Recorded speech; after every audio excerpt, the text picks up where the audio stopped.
The Mafia Boss opened his private P.O. box expecting encrypted reports, not a leather-bound diary with a child's note attached. "Santa, my mom has a scar. Help her." Rhodes Nicholas read 3 pages before his control shattered. The scar wasn't from an accident. It was carved into her by men who were still hunting her. And now, those men had just signed their own death warrant. Silence in a cramped studio apartment was rarely a sign of peace. Usually, it meant Briar Stone was holding her breath, listening for footsteps in the hallway, waiting for the knock that would shatter her fragile safety. But tonight, the silence in apartment 2D was born of panic. The winter darkness pressing against the thin curtains seemed to amplify every sound, leaving her frozen at the edge of her threadbare couch, one hand pressed against her left side where the silver scar lived beneath her sweater. Briar stood motionless, her hand gripping the edge of the open closet door until her knuckles turned the color of bone. She wasn't looking at River's empty bed. She was staring at the empty shelf where the black leather diary should have been the only place she'd written the truth about the scar, about Finn's death, about the creditors who were still coming. It had been missing for 23 minutes. That was 23 minutes too long. She smoothed the fabric of her cardigan, a nervous gesture she'd developed over the last 14 months. To the other teachers at Riverside Elementary who worked beside her, Briar was the picture of quiet competence. A 32-year-old widow with a gentle voice, careful hands, and a dedication that made her beloved by students despite her tendency to keep everyone at arm's length. They saw the caramel-highlighted hair always worn down to cover her neck, the long sleeves even in summer, the way she never, ever changed in the teacher's lounge. They didn't see the woman who checked the locks 4 times every night. They didn't see the burner phone hidden in the cereal box. They didn't see the scar that ran from her ribcage to her hip, the one she'd gotten the night Finn died, the night the creditors had made their message clear. Briar's phone, the real one, buzzed on the counter. She didn't reach for it. Reading the unknown number would break her, and she had to focus. Had to find the diary before River woke up and asked where it was, before he told her what he'd done with it. Her son was 6 years old, but his eyes held a weight no child should carry. River didn't play like other children. He observed. He calculated. He protected his mother the only way he knew how, by trying to fix things he couldn't possibly understand, like sending her diary to the only person he thought could help. 12 miles across the city, in a private postal facility that served only those who paid for absolute discretion, Rhodes Nicholas inserted his key into box 447. He expected what he always expected: encrypted business correspondence, financial reports sealed in unmarked manila envelopes, and occasionally, a message from someone bold enough or stupid enough to try reaching him through official channels. What he found instead was a padded envelope covered in crayon drawings of snowflakes and stars, addressed in a child's unsteady handwriting to Santa Claus, North Pole, with a secondary address written below it in printed block letters. Or Mr. Rhodes Nicholas, if Santa is too busy. Rhodes Nicholas was not a man who dealt with children. He was not a man who dealt with sentimentality. He was the architect of an empire built on fear, respect, and absolute control, a presence so commanding that the image of him in his signature emerald green suit had become synonymous with power in this city. But the package was there, flagged by his security protocols, and Rhodes Nicholas did not ignore anomalies. He opened it. The diary fell into his hands, first-worn black leather, the kind with a brass lock that had been forced open and clumsily taped back together. A note fluttered to the floor, written on lined paper torn from a school notebook. "Dear Santa, my name is River Stone. I am 6 years old. I've been really good. My mom has a scar. She got it from bad men. She cries when she thinks I'm sleeping, and she checks the door a lot. I found her diary. It tells the truth about the scar. I thought you should know so you can help her. Please make her not scared anymore. Love, River. P.S. If you're the other man, Mr. Nicholas, and not Santa, my teacher says you're very powerful. Please help my mom anyway." Rhodes stood in the sterile fluorescent light of the postal facility, holding a child's plea and a woman's secrets. He should have handed it to Marcus to investigate, should have filed it away as someone else's problem. Instead, he opened the diary. The handwriting was elegant but hurried, entries dated sporadically over 18 months. He read the first page, then the second. By the third, his jaw had tightened. By the fifth, his fingers had curled around the leather binding with enough force to leave impressions. The scar wasn't symbolic. It was literal, a jagged wound carved into her flesh by Finstone's creditors when she'd tried to shield her husband from their retribution. The diary detailed everything. Finn's gambling debts, his desperate theft from the creditors, a rival syndicate Rhodes knew well, his death in a staged accident, and the 14 months Briar had spent hiding, believing the creditors thought she knew where Finn had hidden their stolen assets. She didn't know, but they didn't believe her. And according to the last entry, dated 3 days ago, they were closing in. Rhodes Nicholas had built his empire on calculated violence and strategic cruelty. He did not save people. He used them or eliminated them. Compassion was a weakness that got men killed.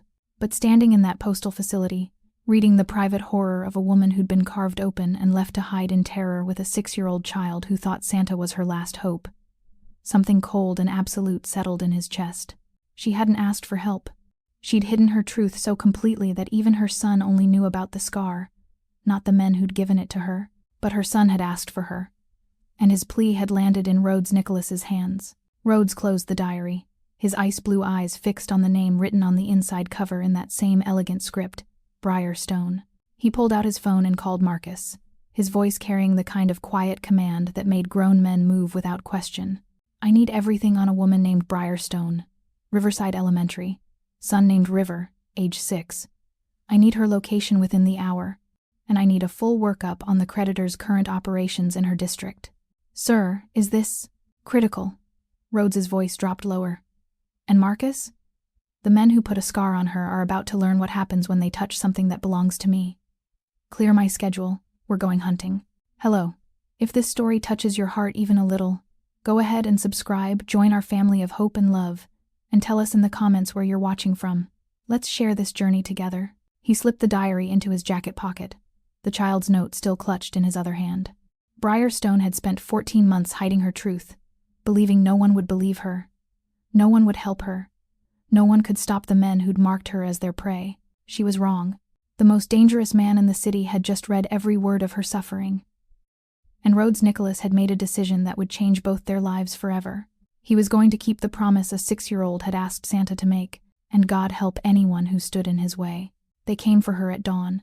Briar woke to the sound of footsteps in the hallway outside apartment 2D, measured, purposeful, the kind of footsteps that didn't belong to her elderly neighbor or the college student who lived across the hall. She was out of bed before conscious thought took over, her body moving on instinct honed by 14 months of fear. River was still asleep in his bed. One small hand clutched around his stuffed elephant, oblivious to the danger his mother could feel pressing against the door like a physical weight. She grabbed the go-bag from under her bed, the one she'd packed and repacked 100 times, containing cash, documents, and 2 changes of clothes for each of them.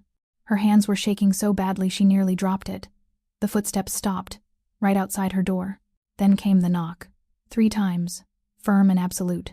Mrs. Stone, we need you to open the door. The voice was male, professional, devoid of threat but somehow more terrifying for its calm. We're not here to hurt you. We're here on Mr. Nicholas's orders. Nicholas. The name hit her like cold water. Rhodes Nicholas. The Mafia boss whose name was whispered in the same breath as words like untouchable and ruthless. This wasn't the creditors. This was worse. This was someone who could make people disappear so completely that even their debts vanished with them. Briar's mind raced through impossible calculations. She'd heard stories about Rhodes Nicholas, everyone had. The man in the emerald green suit who controlled half the city's underground operations.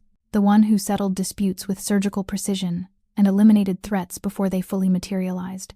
She'd never imagined his attention would turn to her, a nobody teacher hiding in a rundown apartment with a 6-year-old son and secrets she'd thought were buried deep enough. Mom. River's voice was small from the bedroom doorway, his dark eyes wide and already calculating, already looking for exits they didn't have. It's okay, baby. The lie tasted like ash. Stay in your room, lock the door. But River didn't move.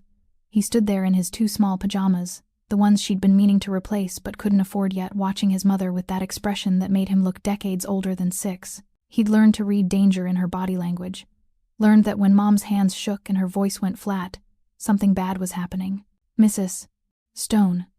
The voice came again, patient but unyielding. Mr. Nicholas is waiting downstairs.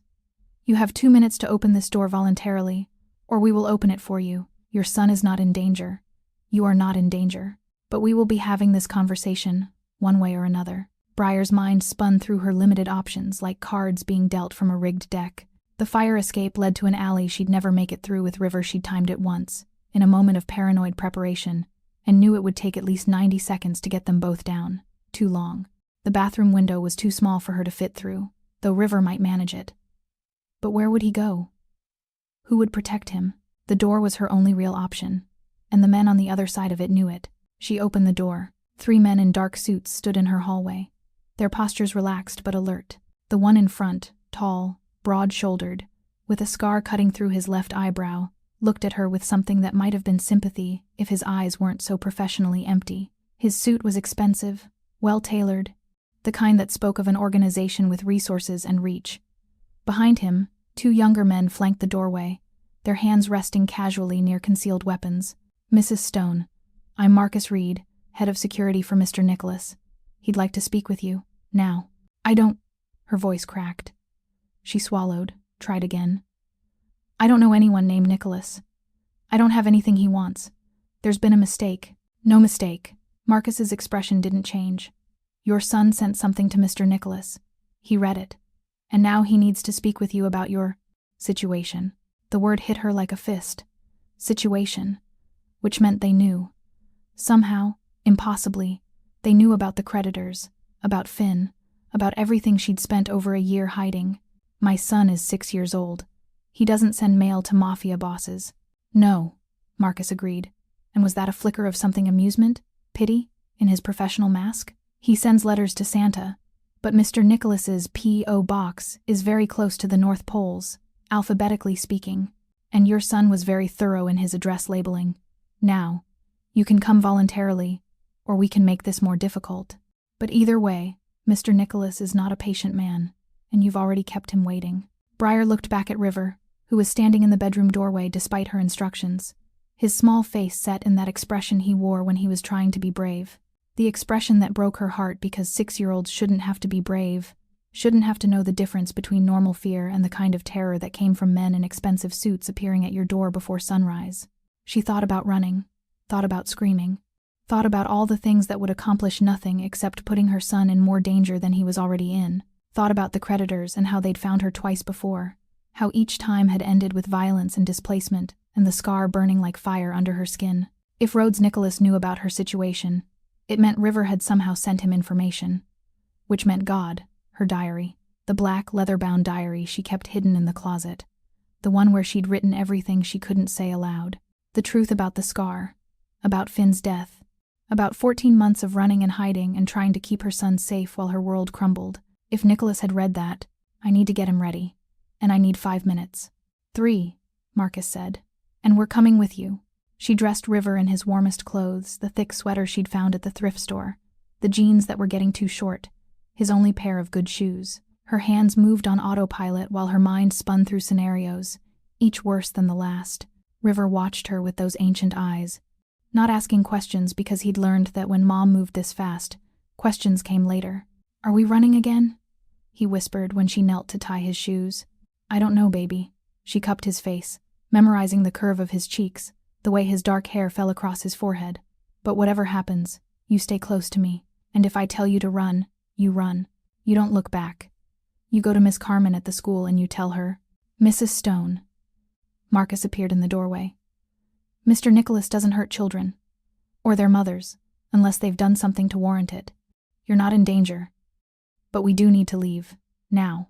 The car was waiting at the curb, a black SUV with tinted windows that screamed money and danger in equal measure. The kind of vehicle she'd learned to avoid, the kind that meant people with power and reach who didn't ask permission. Briar held River's hand so tightly she was afraid she'd hurt him, but he didn't complain. He never complained. He just watched everything with those 2 old eyes and stayed silent. The interior of the SUV smelled like leather and expensive cologne. Marcus sat in front, one of the other men driving, while the third flanked them in the back seat. Professional, prepared, like they'd done this extraction 100 times before. They drove for 20 minutes through streets she recognized but couldn't focus on, her mind spinning through every horrible scenario. The creditors finding out she'd talked to someone more dangerous than them, Rhodes Nicholas deciding she was a liability that needed eliminating, River being used as leverage for debts she couldn't possibly pay. The scar burning, always burning when fear spiked her adrenaline.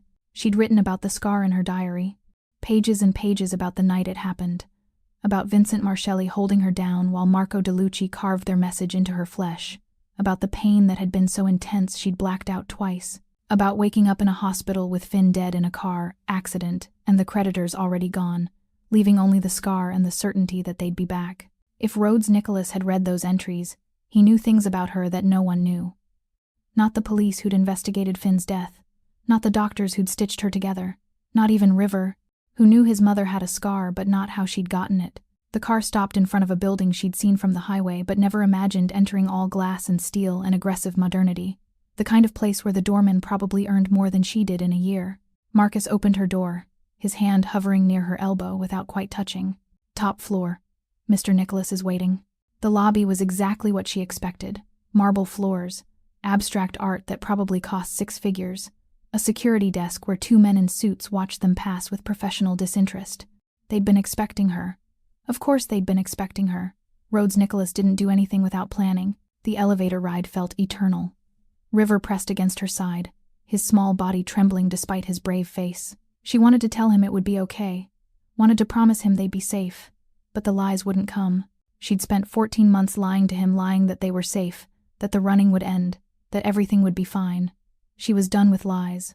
When the elevator doors opened, she expected darkness, expected a room full of weapons and threats, and men who looked at her like prey, waiting to be taken down.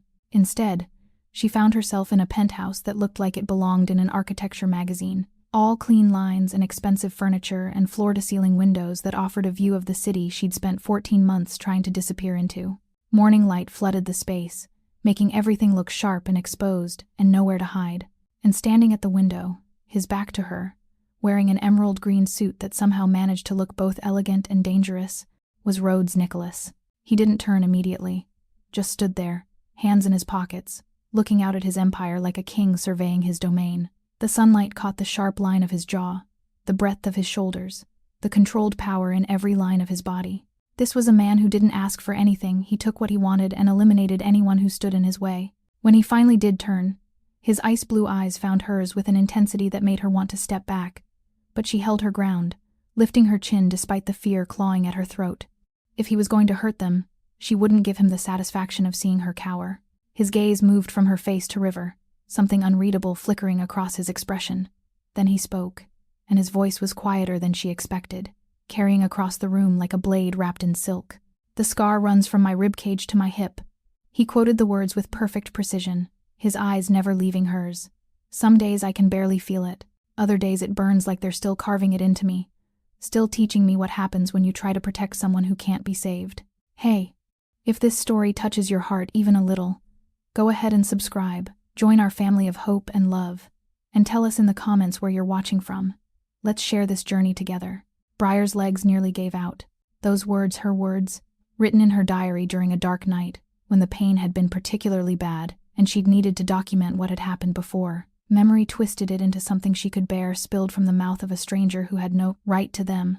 "That's from the September entry," Rhodes continued, taking a step toward her. "Not threatening, but deliberate, purposeful. The one where you finally wrote down what really happened the night your husband died. The night Vincent Marcelli held you down and Marco DeLucci spent 43 minutes carving a message into your flesh while you counted your breaths and planned how to minimize blood loss so you'd survive long enough to protect your son." She couldn't speak, couldn't breathe, couldn't do anything except stand there while this dangerous man recited her trauma like he was reading a grocery list. River's hand tightened in hers, and she felt him press closer, felt his fear mixing with her own. "How," the words scraped out of her throat, "that's private. That's you had no right. Your son gave me the right." Rhodes's expression didn't change, but something flickered in those cold eyes, something that might have been anger, but not directed at her. "He sent me your diary because he thought Santa could help his mother. And while I'm not Santa, Mrs. Stone, I am the only person in this city who can actually eliminate the threat you've been hiding from." He took another step closer. "The creditors have been looking for you. Vincent Marcelli, Marco DeLucci, Antonio Greco, all still operating, all still searching. And according to your last entry, dated 3 days ago, they're getting close. Close enough that you were planning to run again, to pull River out of school mid-semester and disappear to another city with another fake name and another go bag under another bed." He stopped directly in front of her, close enough that she had to tilt her head back to meet his eyes. "So we're going to have a conversation about how I'm going to keep you and your son alive, and you're going to listen, because I've read every word you've written, all 347 pages, and I know exactly how desperate you are. I know you've been living on the edge of collapse for 14 months. I know you cry in the shower so your son won't hear. I know you check the locks 17 times every night and sleep with a knife under your pillow and wake up at every sound convinced they've found you again. Briar stared at the man who'd somehow acquired her deepest secrets, who'd read the trauma she'd never spoken aloud, who was standing in front of her offering salvation, while simultaneously holding every weapon she'd tried to keep hidden. 347 pages. He'd counted. He'd read all of it. Every breakdown. Every moment of weakness. Every time she'd written about wanting to give up but couldn't because River needed her. Every detailed description of the scar and how it burned and how she'd learned to hide it so completely that even doctors doing routine checkups didn't see it unless they were specifically looking. I want my diary back. Her voice was barely a whisper. No. Rhodes's tone was absolute. The diary is evidence. Documentation of 14 months of stalking, harassment, and assault. It's also proof that you've done nothing wrong except marry a man who made catastrophically bad decisions. I'm keeping it. And I'm using it to dismantle the organization that's been hunting you. And then what? She had to ask, had to know. After you've used my trauma for whatever you're planning, what happens to me and my son? Do we become your problem? Your leverage? You become mine. The words were soft but carried absolute certainty. Under my protection, under my watch. Safe. For the first time since the night Finstone died and left you to pay for his mistakes. And Briar realized, with horrible clarity, that she'd just traded one kind of danger for another. The creditors wanted her dead. But Rhodes Nicholas wanted something far more terrifying. He wanted to keep her. The safe house was nothing like her apartment, where her home had been cramped and dark and always cold because she kept the heat low to save money.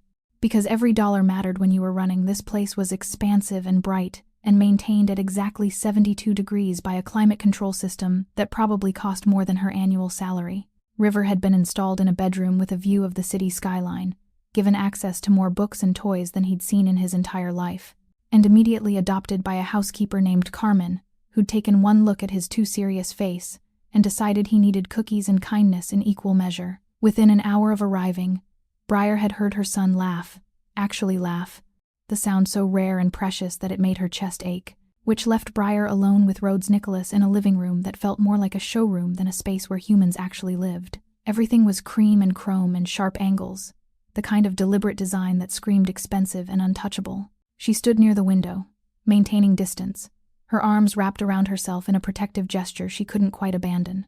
Sit. Rhodes gestured to the cream-colored sofa positioned near the window. It wasn't a request. Briar remained standing. I want my diary back. We've established that's not happening. He moved to the bar cart and poured 2 fingers of amber liquid into a crystal tumbler. The motion was practiced, elegant, the kind of casual grace that came from absolute confidence. You want to pretend this conversation isn't happening. You want to go back to your apartment and keep hiding and hope the creditors don't find you. But we're past that now. You had no right to read it. Your son gave it to me. He took a sip of whiskey, his expression unreadable.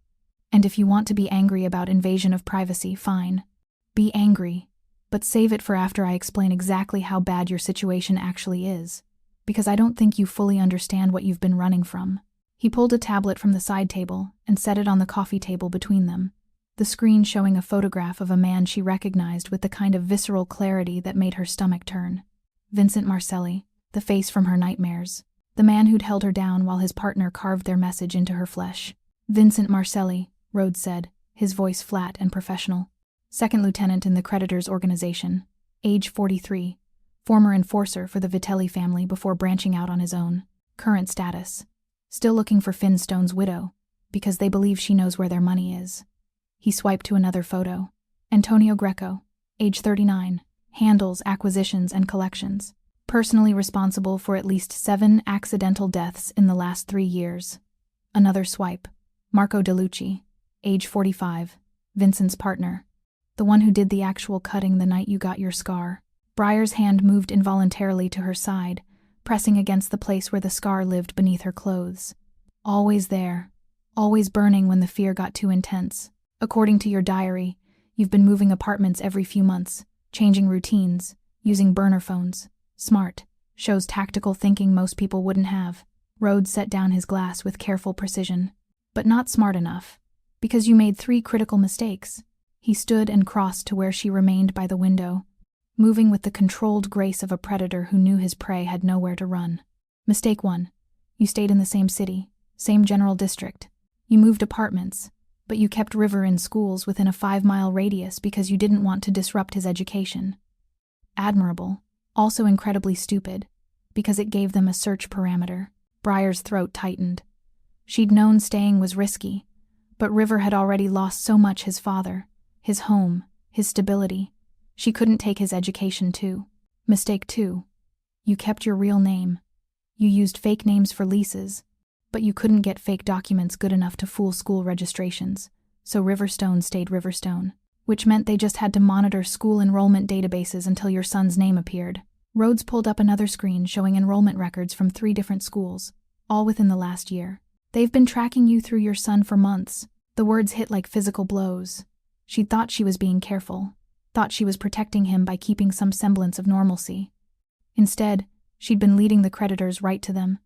Mistake 3, and this is the big one: you documented everything. Rhodes's voice softened slightly. Every interaction with the creditors, every threat, every time they got close. You wrote it all down with dates, times, and locations, thinking maybe someday you'd have evidence for the police. But the police can't protect you from men who have half the force on their payroll. All that documentation did was create a roadmap of your movements and a detailed account of every vulnerable moment you've had for the last 14 months. He was right. God help her. He was right about all of it. The diary had been her lifeline, the place she processed trauma she couldn't speak aloud, but it had also been her biggest liability. I don't know where Finn hid their money, she said, hating how her voice shook. I told them that. I've told them that every time they've found me, I don't have access to anything. I don't even know how much he stole. $2 million. Rhodes's tone was matter-of-fact. Skimmed over 18 months from various operations they run. Finn was smart about it: small amounts from different sources, routed through shell companies, nothing obvious enough to trigger immediate investigation. By the time they realized what was happening, he'd moved the money somewhere they couldn't trace. 2 million. The number was incomprehensible. Finn had been desperate, drowning in gambling debts, but she'd never imagined. They don't believe you, Rhodes continued, pulling up another screen showing financial records covered in dense text and numbers. Because Finn was smart enough to steal from them, but apparently not smart enough to leave you with actual protection. So they think if they apply enough pressure, you'll magically remember something useful. They think the scar wasn't enough. That next time they find you, they'll need to hurt you worse. Or maybe hurt River. See if that jogs your memory. Stop. The word came out strangled. She couldn't hear him talk about River being hurt. Couldn't bear the clinical way he cataloged the violence that might be coming. Rhodes stopped, but his expression didn't soften. I know what they did to you, Briar. I know you tried to shield Finn. How Vincent held you down while Marco. I said stop. She wrapped her arms tighter around herself, feeling the scar burn beneath her clothes like it was happening again. The memory of that night lived in her body as much as her mind: the cold floor, Vincent's weight on her shoulders, Marco's breath on her neck as he worked. The pain that had been so intense she'd stopped screaming and just counted. Counted her breaths, counted the seconds, counted anything to stay conscious and aware, because unconscious meant vulnerable, meant River alone means. The entry from October 14th. Rhodes's voice cut through her spiraling thoughts.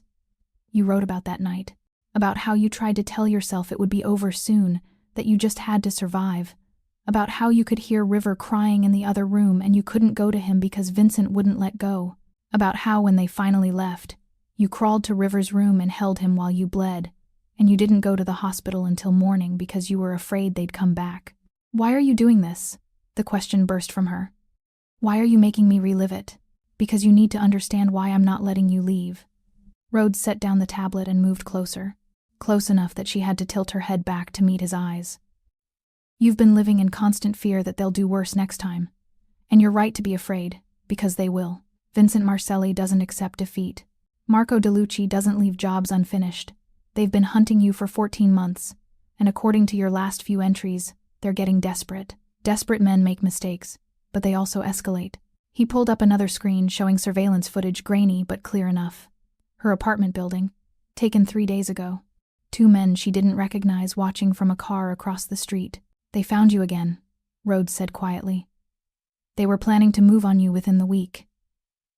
I interrupted their timeline by picking you up this morning. His ice blue eyes held hers. But here's what you don't know. What you couldn't know, because you were too busy surviving to investigate. Finn did hide their money.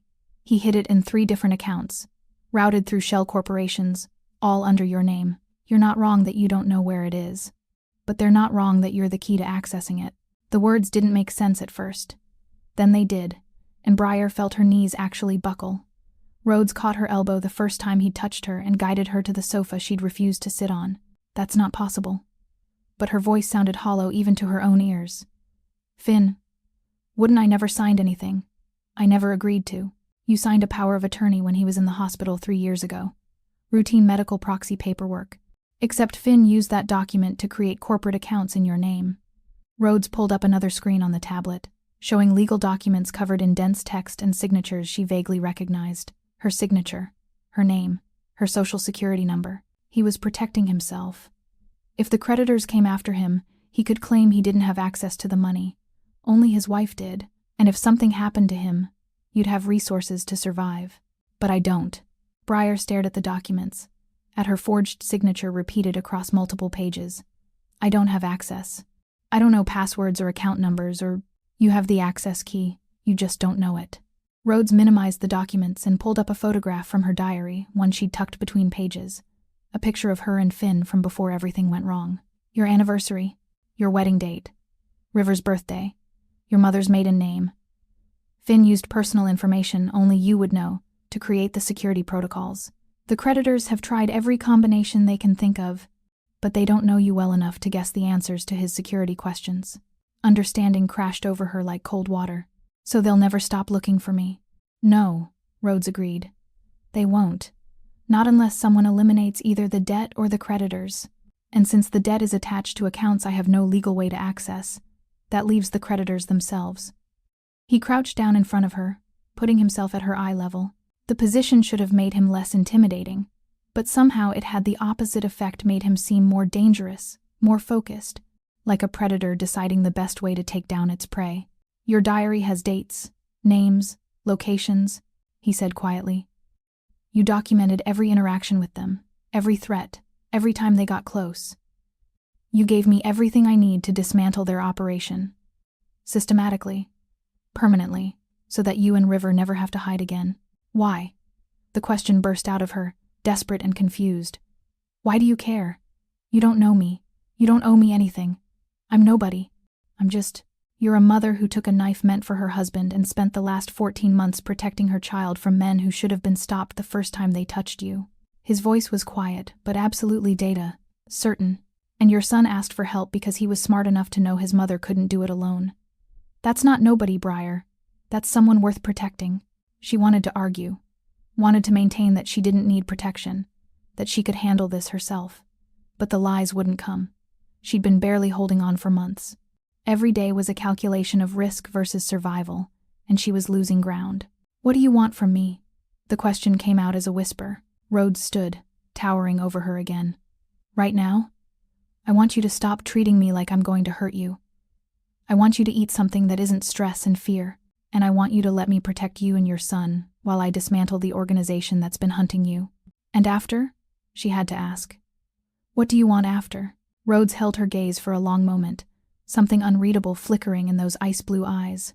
After, he said softly, we'll discuss what happens when the most dangerous man in the city reads a woman's diary and discovers he'd burn his entire empire down to keep her safe.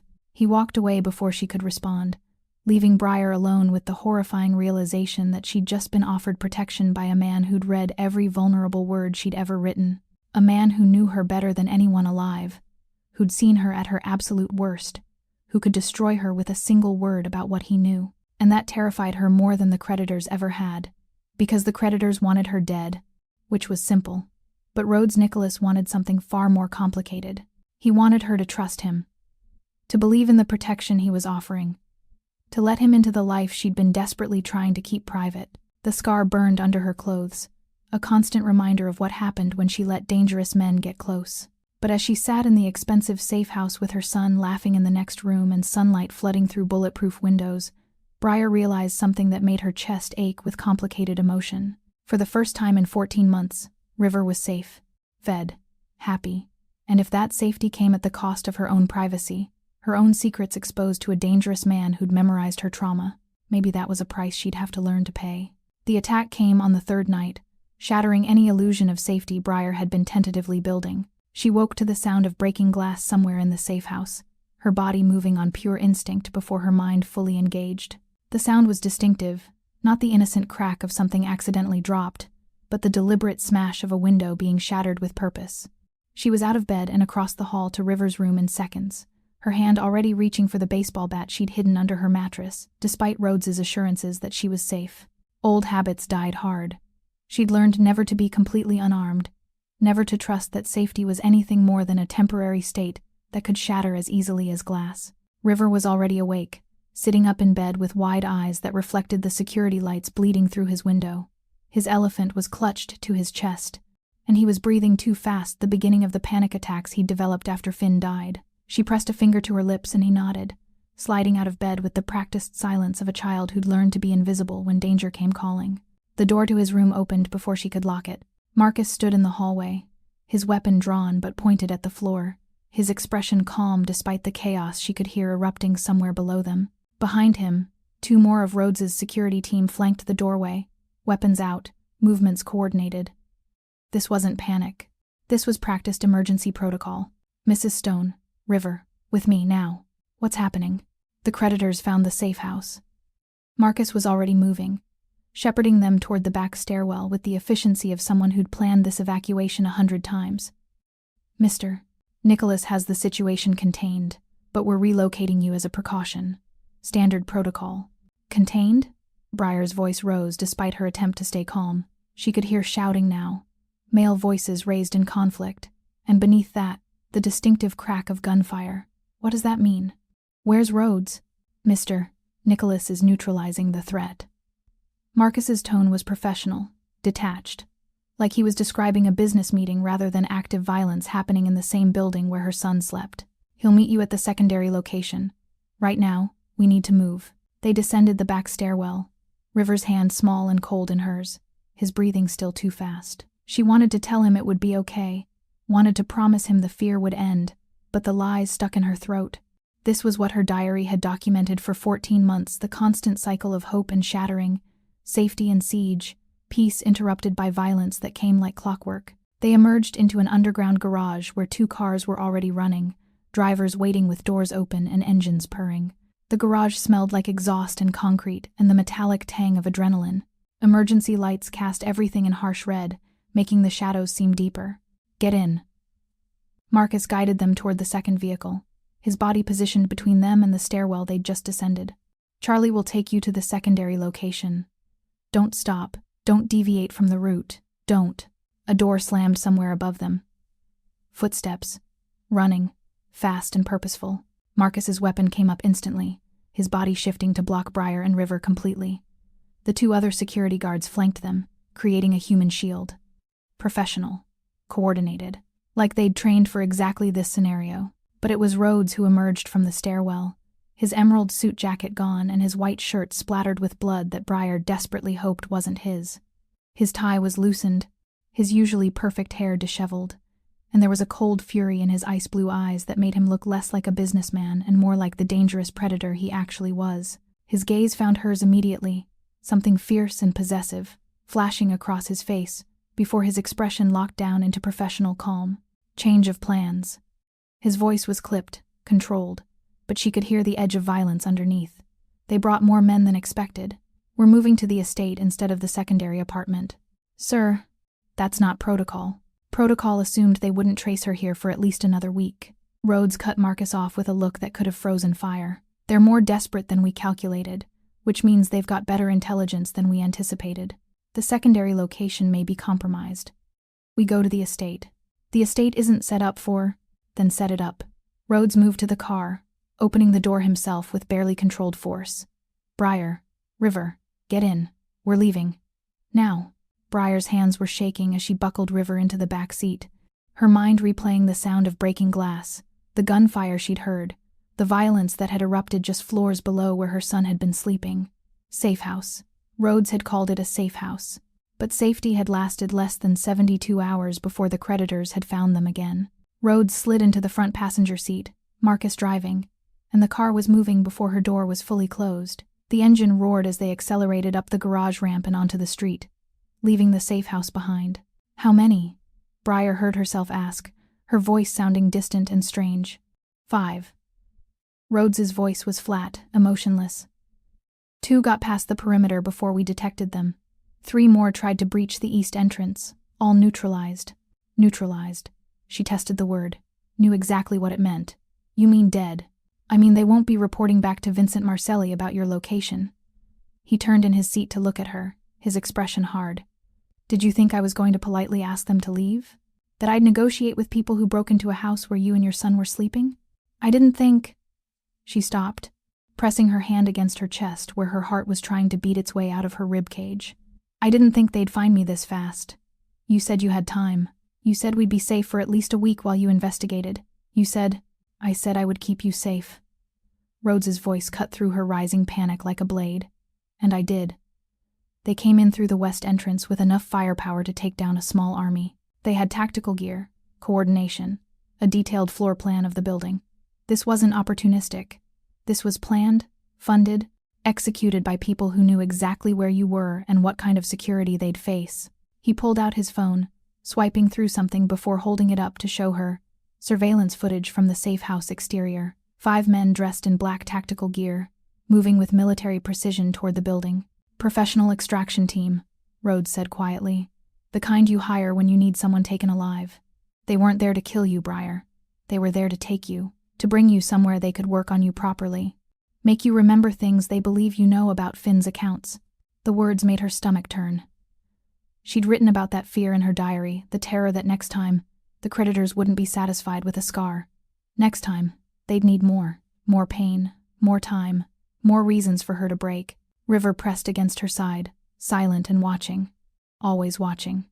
She wrapped her arm around him, holding him close, trying to stop her own shaking enough to comfort him.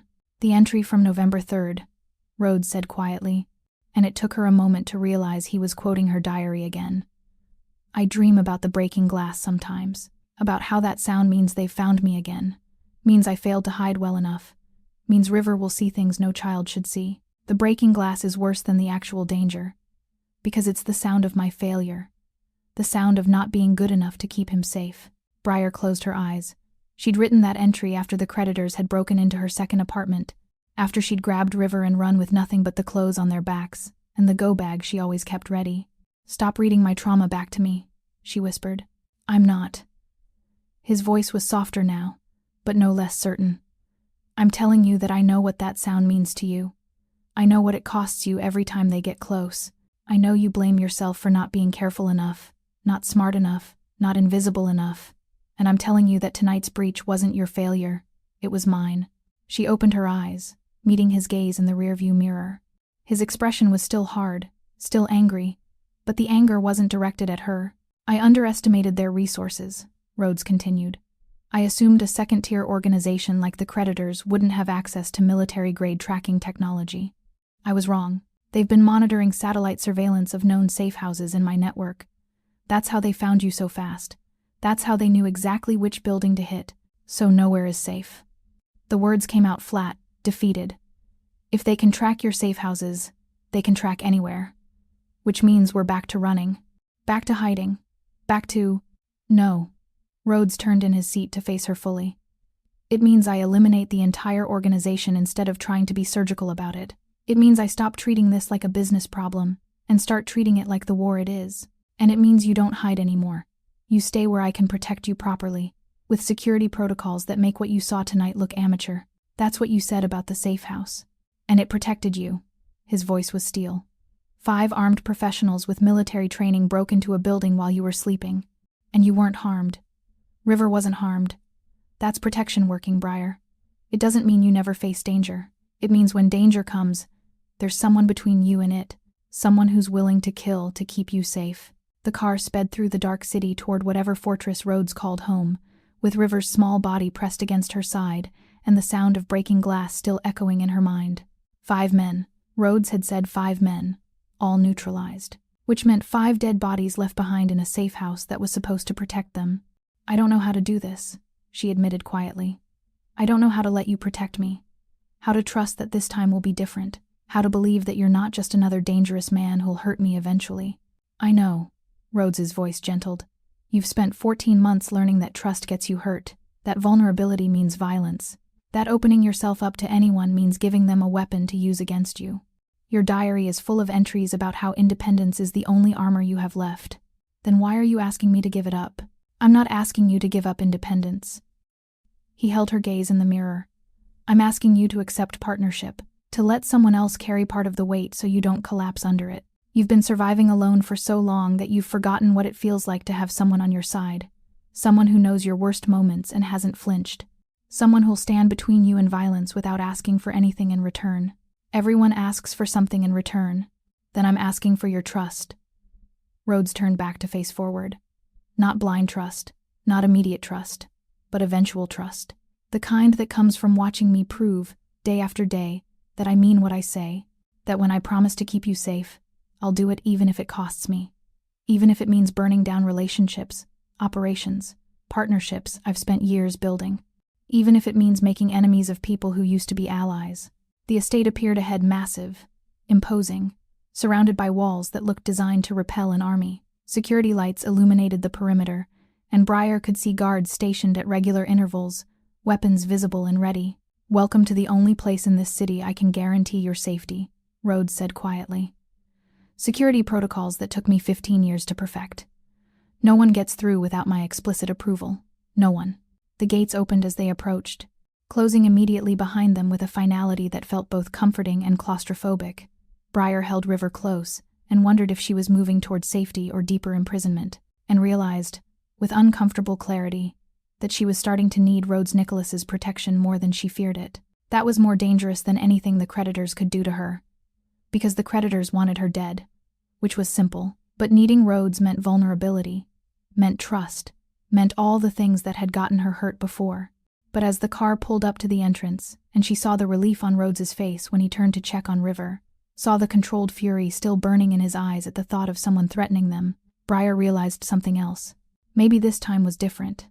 Maybe this dangerous man was exactly what her son's letter had asked for, someone powerful enough to actually keep them safe. She just had to be brave enough to let him. The estate's library became River's sanctuary within hours of their arrival. It took up the entire west wing of the second floor, floor-to-ceiling shelves filled with books that actually looked read rather than decorative. First editions mixed with worn paperbacks, classics alongside contemporary fiction, a collection that spoke of someone who valued stories for their content rather than their investment potential. River had gravitated toward it immediately, drawn by the kind of magnetic pull that affected children who read above their age level and preferred stories to people. Briar found herself standing in the doorway 3 days after the safe house attack, watching her son curl up in a leather chair that dwarfed him, while Rhodes Nicholas sat nearby in his own chair, ostensibly working on a tablet but clearly keeping River in his peripheral vision. The late afternoon sun slanted through the tall windows, turning everything gold and deceptively peaceful. "He doesn't usually trust strangers." She said it without planning to, the observation slipping out before she could stop it. Rhodes didn't look up from his tablet. "I'm not a stranger. I'm the person his mother writes about in her diary. The boogeyman who runs this city from the shadows. He's smart enough to know I'm dangerous." Which paradoxically makes him feel safer. Children understand predator hierarchies better than adults want to admit. That's not, but she stopped, because he was right. River had been calm since arriving at the estate, calmer than he'd been in months. Not because he thought Rhodes was harmless, but because he understood that dangerous men protect what they claim. And Rhodes had made it abundantly clear that he'd claimed them. "Can I ask you something?" River's voice was small but clear, directed at Rhodes. He'd set down his book, something about astronomy that was probably too ad Nicholas for a 6-year-old, but that he was reading with intense focus anyway. "Yes. Are you really going to help my mom? Or are you like the other men who keep finding us?" River's dark eyes were serious, assessing. "Because she says you're helping. But she used to say that about Finn too, before he made everything bad." Rhodes set down his tablet, giving River his full attention in a way that made Briar's chest tighten. He didn't talk down to her son, didn't use that patronizing tone adults often adopted with children. He spoke to River like he was a person deserving of honest answers. "The other men want to hurt your mother because they think she has something they want. They're trying to force information from her through fear and violence. Rhodes's voice was measured, factual. I want to protect your mother because you asked me to. Because your letter made it to my desk instead of Santa's, and I decided that was fate telling me to act. I didn't know if you were real. River's fingers twisted in his shirt, a nervous gesture he'd picked up from Briar. Mom says Santa isn't real, that he's just a story parents tell to make kids behave. But I thought maybe if I asked anyway, maybe someone would help. Someone who could actually do something, not just make promises. Why the diary? Rhodes's voice was gentle in a way Briar didn't know he was capable of, a softness that seemed at odds with the dangerous man who'd killed 5 people 3 nights ago. Why send that specifically? You could have written your own letter explaining the situation. River looked at his mother, uncertainty flickering across his young face, then back at Rhodes. Because Mom hides things. She thinks I don't know, but I do. She has a scar. It's really big. On her side. I saw it once when she was changing, and didn't know I was there. His voice got smaller, younger. And sometimes she cries when she changes clothes and thinks I'm not looking. She touches the scar and cries like it still hurts. Briar's throat closed. She'd thought she'd been so careful, so good at hiding the pain. But 6-year-olds saw everything, noticed the things adults tried to conceal. I found her diary in the closet one day when I was looking for my shoes. River continued, his words tumbling out now like he'd been holding them in for too long. I read some of it, not all of it. Mom would be mad if she knew I read it, but I read enough to know that the scar came from bad men. That Finn wasn't really in an accident, the bad men hurt him too. And that Mom is really, really scared all the time, even when she pretends not to be.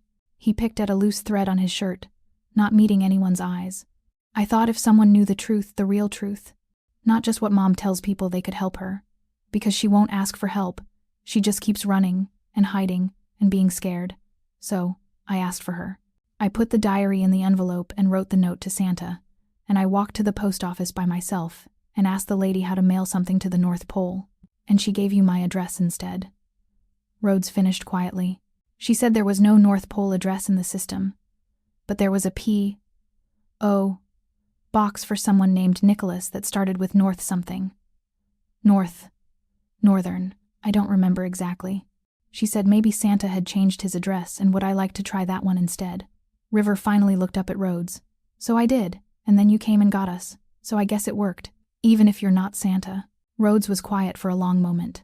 Then he did something Briar didn't expect. He rolled up his left sleeve, revealing a scar that ran from his wrist to his elbow, puckered and silver with age. The skin around it was still slightly discolored, speaking to how deep the original wound must have been. I was 12, Rhodes said quietly, his ice blue eyes fixed on River. My father was not a good man. He had a temper like a storm you never knew when it would hit, only that it would. And I had a habit of putting myself between him and my mother when that temper got out of control. When he started throwing things or breaking furniture or worse. He traced the scar with his opposite hand, the gesture almost absent, like he'd done it so many times it was automatic. This was from a bottle. Broken glass from a whiskey bottle he threw at my mother. I was trying to shield her, and it caught me instead. I needed 47 stitches. My mother cried the whole time the doctors were sewing me up, kept saying she was sorry, that she should have left him years ago, that this was her fault. River's eyes went wide. Does it still hurt? Sometimes. When the weather changes, I can feel it. A kind of ache that reminds me it's there, but mostly I don't think about it anymore. Rhodes pulled his sleeve back down, covering the evidence. Your mother's scar is different. It came from men who wanted to hurt her because of choices your father made, but it's still the same thing underneath a mark that proves she fought to protect someone she loved. That's not something to be ashamed of. That's something to honor. Briar felt tears burning behind her eyes. She pressed her hand against her side, where the scar lived beneath her clothes, always hidden, always shameful. But hearing Rhodes talk about it like it was evidence of strength rather than weakness, like it proved something good about her instead of something broken. Mr. Nicholas? River's voice was tentative, careful, like he was testing whether he was allowed to keep asking questions. You can call me Rhodes if you want. Mr. Nicholas makes me feel old. Okay, Rhodes. River tested the name, seemed to like it. Are you going to make the bad men go away? The ones who gave Mom the scar and keep finding us? Yes. Promise? River leaned forward, his whole body tense with the need to believe. Really promise? Not like when Finn promised we'd be safe and then everything got worse. A real promise that you'll actually keep. Rhodes looked at River for a long moment, then at Briar. His ice blue eyes held something she couldn't quite read. Determination, certainly. But underneath that, something softer. Something that looked almost like the protective fury parents felt when someone threatened their children. "I promise," Rhodes said, his voice carrying absolute certainty. "The men who hurt your mother won't hurt anyone ever again, and after that, you and your mother get to decide what happens next. Stay here, leave, go somewhere new, whatever she chooses, but you'll be safe either way. That's not negotiable." River nodded, apparently satisfied in the way children were when adults spoke to them with complete honesty. He returned to his astronomy book, the conversation apparently finished in his mind. But Briar couldn't move, couldn't stop staring at Rhodes Nicholas, who'd just shared something she suspected he rarely told anyone, who'd given her son a promise that meant putting himself in more danger, who'd shown vulnerability to make River feel less alone in his fear. "Why?" she asked it again, the question that had been haunting her since that first morning in his penthouse. "You've read my diary. You know I'm broken. You know I'm damaged in ways that don't heal. You know I wake up checking locks even when there's armed security outside my door. You know, you're not broken." Rhodes stood, crossing to where she stood in the doorway. He moved slowly, deliberately, giving her time to retreat if she wanted, but she held her ground, watching him approach. "You're surviving. There's a difference. Broken things stop functioning. You've been functioning at a level most people couldn't maintain for 14 days, let alone 14 months. He stopped just close enough that she could see the intensity in his ice blue eyes, close enough that she could smell his cologne, something expensive and understated that probably cost more than her monthly rent used to. "Your diary doesn't tell me you're broken, Briar. It tells me you're stronger than anyone I've ever met, because you took a knife meant for a man who didn't deserve your protection, and you spent 14 months keeping your son safe while dealing with trauma that would have destroyed most people. You documented every moment of fear and pain and desperate survival. And through all of it, River never went hungry, never missed school, never stopped believing his mother would keep him safe. You only know that because you violated my privacy." But the words had lost their bite, came out more sad than angry. "Your son violated your privacy," Rhodes corrected softly. "I just acted on what he showed me, and I'd do it again, because every word in that diary proves you deserve someone willing to fight for you the way you fought for River. Someone who sees the strength in your survival instead of just the scars it left behind." Briar wanted to be angry, wanted to hold on to the violation, the fury, the simple righteousness of having her secrets stolen. But standing in the library with afternoon light making everything golden, and her son finally laughing again, and a dangerous man who'd just revealed his own scars to make River feel less alone, she found the anger slipping away, replaced by something far more terrifying: hope. The fragile, devastating kind that came from believing, even for a moment, that she might actually survive this. That survival might lead to something more than just continued existence. That the scar might someday be just a scar, not a constant reminder of everything she'd lost. "I don't know how to trust you," she admitted quietly. "Every man I've ever trusted has hurt me. Finn promised to protect us, and instead dragged us into his mess. The creditors promised they'd leave us alone if I gave them information I didn't have. Even my own father promised to help after Finn died, then disappeared when he realized how bad things were." She wrapped her arms around herself, a protective gesture she couldn't quite abandon. "Trust is how people hurt you. It's the weapon they use once you've let them close enough." "I know." Rhodes stepped back, giving her space even though she could see the effort it took him. "Your diary is full of entries about broken trust, about how opening yourself up means giving someone ammunition, about how independence is the only armor that actually works. I've read every word of your fear, Briar. I know exactly how deep it goes. Then you know why I can't do this. Can't trust you. Can't. I know why it terrifies you." He cut her off gently. "But you don't have to trust me yet. You just have to let me keep you safe long enough to prove that not everyone who sees your vulnerability will weaponize it. That some people, some men, see strength in survival instead of opportunity in brokenness." He moved toward the door, pausing in the threshold. "I read about my father's abuse in exactly 2 places. A police report from when I was 13 and finally had the courage to report him, and a therapist's notes from when I was 16 and my mother insisted I get help processing the trauma." He looked back at her, his expression unreadable. "I just told your 6-year-old son something I've never told another living person outside of mandatory reporting. Not Marcus, not my business partners, no one. Do you know why?" Briar shook her head mutely. Because River needed to know he's not alone. That scars don't make you less. That the people who protect you at cost to themselves are heroes, not victims. And because I wanted you to understand that trust goes both ways. You're not the only one being vulnerable here. I'm letting you see parts of me I've kept hidden for decades. That's my trust in you. My belief that you won't weaponize what I'm showing you. He left, closing the door with careful precision, leaving Briar in the golden library with her son and the echo of words she didn't know how to process. She moved to River's chair, sinking down beside him. He looked up from his book, his dark eyes searching her face. "Are you mad at me?" he asked quietly. "For sending your diary? I know I shouldn't have read it. I know it was private. But Mom, you were so scared. And I didn't know what else to do." Briar pulled him into her arms, holding him close enough to feel his heartbeat against her chest. "I'm not mad, baby. I'm grateful. You were braver than I was. You asked for help when I was too scared to. And maybe," her voice cracked, "maybe that's exactly what we needed."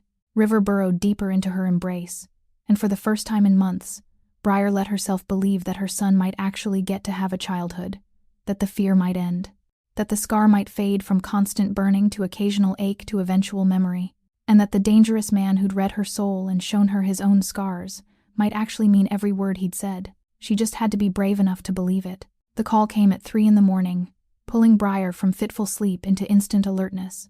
She was already awake. She'd been awake more than she'd been asleep since arriving at the estate. Old habits, refusing to die even with armed security outside her door, when she heard Rhodes's voice echoing from somewhere downstairs. Not loud, but carrying that particular quality of command that made walls feel irrelevant. She pulled on the robe Carmen had left in her room and moved to the hallway, drawn by something she couldn't name. The need to know. The need to understand what was happening.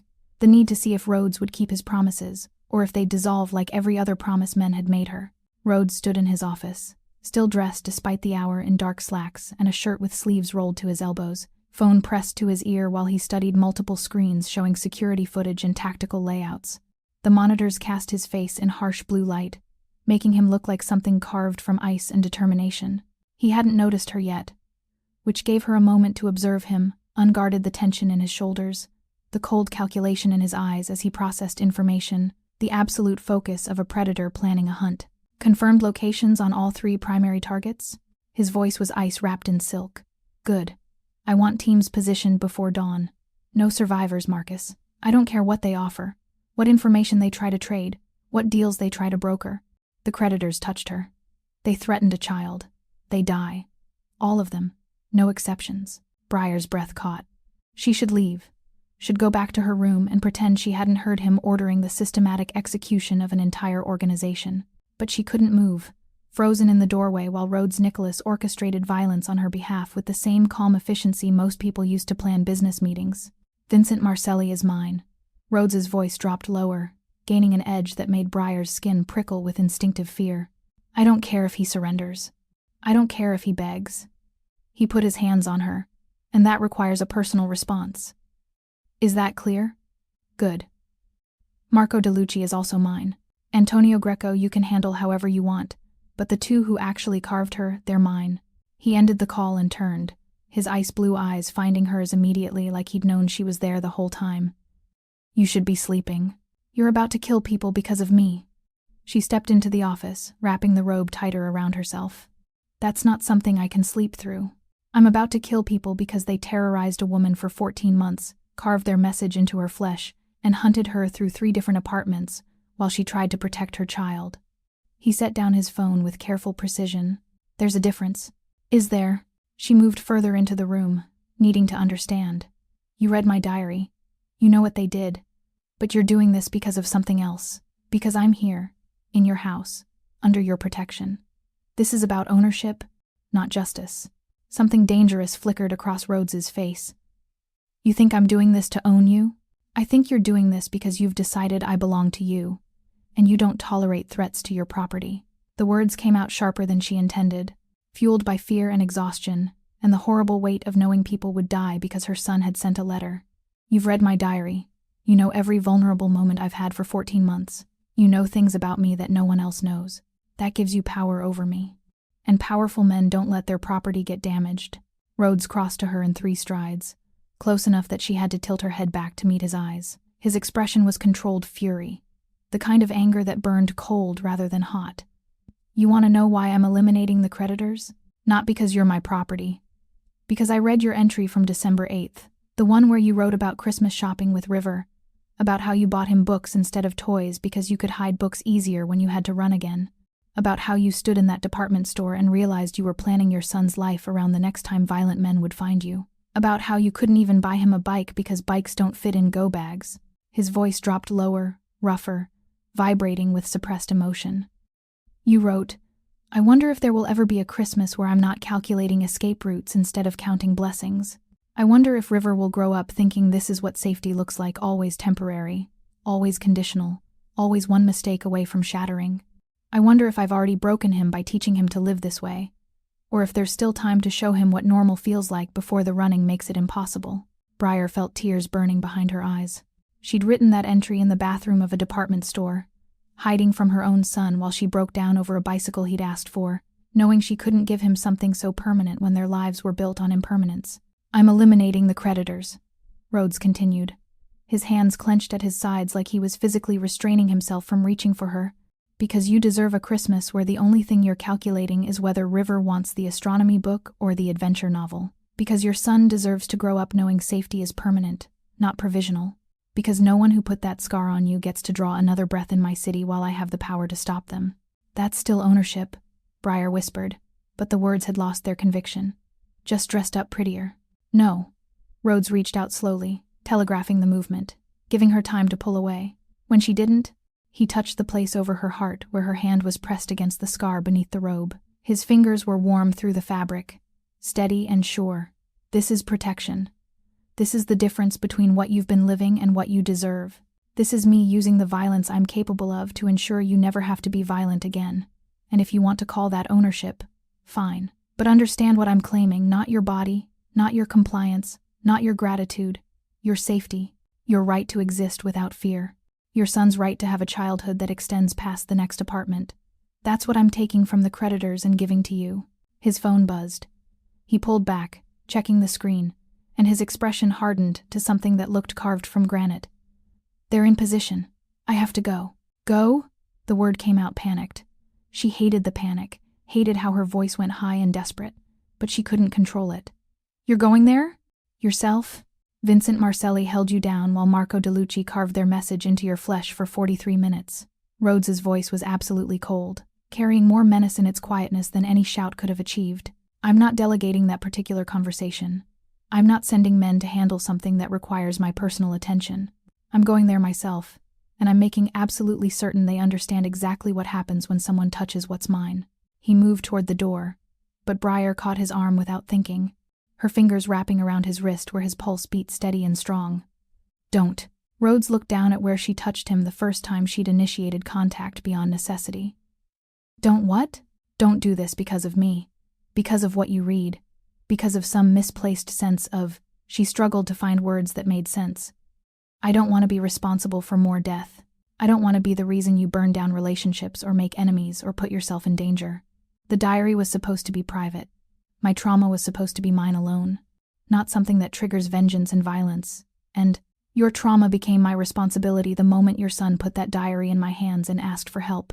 Rhodes turned his hand over, catching her fingers in his grip gentle but absolutely certain. You don't get to carry this weight alone anymore, Briar. You don't get to take responsibility for violence that was done to you. The creditors made their choices when they came after you. Finn made his choices when he stole from them. I'm making my choices now. And my choice is to eliminate the threat permanently, completely, and with prejudice. But, no. His voice was firm but not unkind. You've been living in constant fear that they'll do worse next time. And you're right to be afraid. Because they would have. Vincent Marcelli doesn't accept defeat. Marco DeLucci doesn't leave jobs unfinished. They've been hunting you for 14 months, and they were getting closer. The safe house breach proved that. They had military-grade tracking equipment, tactical planning, and funding that speaks to serious investment in finding you. He released her hand and pulled up his phone again, showing her another screen of surveillance footage. Not the safe house attack, something new. Her old apartment building, taken yesterday. Multiple men in different vehicles, watching, waiting, coordinating. They found your old apartment, Rhodes said quietly. They've been staking it out for 3 days, thinking you might come back for something you left behind. They're desperate enough to wait, patient enough to maintain surveillance, and violent enough that when they finally confirmed you weren't coming back, they burned the building to the ground last night. 4 families displaced, 2 people hospitalized for smoke inhalation. All because the creditors wanted to eliminate any evidence you might have left behind and send a message about what happens to people who run from them. The blood drained from Briar's face. Her old building, Mrs. Chen from 3B who'd always smiled at River, the college students across the hall who'd helped her carry groceries when she was struggling, the superintendent who'd let her pay rent late twice without reporting it. Oh God, her voice broke. They weren't supposed to, I never thought. You never thought they'd escalate to arson because you kept running. Rhodes's voice gentled. That's not your fault. That's them making increasingly desperate decisions because I interrupted their timeline. Because they know you're under my protection now. And they're trying to force my hand by causing collateral damage. He stepped closer, his presence overwhelming but somehow grounding. So yes, I'm going there tonight. Yes, I'm eliminating them personally. And yes, it's because of you, but not because you're my property. Because you're under my protection. And I don't allow threats to people under my protection to continue existing. That's not ownership. That's the cost of doing business in a world where violence is the only language some people understand. He moved to the door, Marcus falling into step beside him as they disappeared toward the garage. Briar stood in the empty office, her hand still warm from his touch, and waited. The sun was rising when Rhodes returned. Briar had moved to the library sometime around 5, unable to stay still, unable to read, just pacing between the windows while River slept upstairs, and dawn painted the sky in shades of pink and gold. She heard the front door open, heard the low murmur of voices, and then Rhodes appeared in the doorway. His clothes were different, the expensive suit replaced by dark tactical gear that was splattered with blood. More blood than could come from one person. His face was expressionless, but his eyes, those ice-blue eyes that had memorized her diary, held something dark and satisfied and utterly final. It's done. 2 words, absolute and complete. Vincent Marcelli, Marco DeLucci, Antonio Greco, and 17 others who comprised the creditor's operational structure. The organization is dismantled. The accounts Finn created in your name have been seized by federal authorities as part of a money laundering investigation I may have anonymously tipped them off about. The remaining low-level operators have been absorbed into other organizations or scattered. The threat is eliminated. Briar's legs gave out. She sank into the nearest chair, her hands shaking uncontrollably. They're all dead. Yes, because of me. Because of them. Rhodes crossed to the bar cart, poured 2 fingers of whiskey, and brought it to her. Because they made the choice to torture you, to hunt you, to escalate to arson when you didn't give them information you didn't have. Because they built an organization on violence and extortion and thought they were untouchable. They were wrong. She took the glass with trembling hands, the amber liquid sloshing. I should feel something. Relieved, grateful, safe. Something. Hey, if this story touches your heart even a little, go ahead and subscribe, join our family of hope and love, and tell us in the comments where you're watching from. Let's share this journey together. You feel whatever you feel. Rhodes crouched down in front of her chair, putting himself at her eye level. The position should have made him less intimidating, but somehow it intensified his presence, made him seem more focused, more dangerous, more absolutely certain of his purpose. You've spent 14 months in survival mode. Your nervous system has been in constant fight or flight for so long that it doesn't have an off switch anymore. You don't flip a switch and suddenly feel safe just because I've eliminated the threat. It takes time. It takes proof. It takes waking up, morning after morning, and realizing no one's coming for you. Realizing the locks are just locks now, not the last line of defense. Realizing River can have a bike because you're not planning to run. How do you know that? The question came out raw, desperate. Because I watched my mother try to feel safe after my father died. His voice was quiet, carrying the weight of old pain carefully contained. The first year was hardest. She'd check the locks for months even though he was gone. Jump at loud sounds. Flinch when I moved too fast near her. It took a year before she stopped sleeping with a knife under her pillow. Took 2 years before she could be in a room with a man without calculating exit routes. He reached out slowly and took the whiskey glass from her shaking hands, setting it aside. You're allowed to take time to believe you're safe, Briar. You're allowed to not trust this yet. To wake up tomorrow and check the locks even though there's armed security. To plan escape routes even though there's nowhere you need to escape from. Your body learned those responses to keep you alive. It doesn't unlearn them overnight just because the threat is gone. But the threat is gone? She needed to hear him say it again. Needed the confirmation. The threat is gone. Rhodes's voice carried absolute certainty. Vincent Marcelli is dead. Marco DeLucci is dead. Antonio Greco is dead. The creditors as an organization no longer exists in any functional capacity. The accounts Finn created are being liquidated by federal authorities. There is no debt to collect. No reason for anyone to come after you. No one hunting you. No one waiting. No one watching. It's done. She looked at him, this dangerous man covered in blood that he'd spilled for her, offering her promises that felt too big to believe, and felt something crack in her chest. Not breaking. More like ice finally thawing after being frozen so long she'd forgotten what warmth felt like. I read your diary, Rhodes said softly. I know what you think you deserve. I know you've spent 14 months believing you're only worth protecting if you stay invisible, stay quiet, stay small enough not to be noticed. But you're wrong. You deserve to wake up without fear. To plan a future that extends past next week. To let your son have a childhood that isn't defined by hiding. He stood, backing away to give her space. You have that now. What you do with it is your choice, but understand that the freedom to choose is real. I eliminated the threat. I can't eliminate your trauma.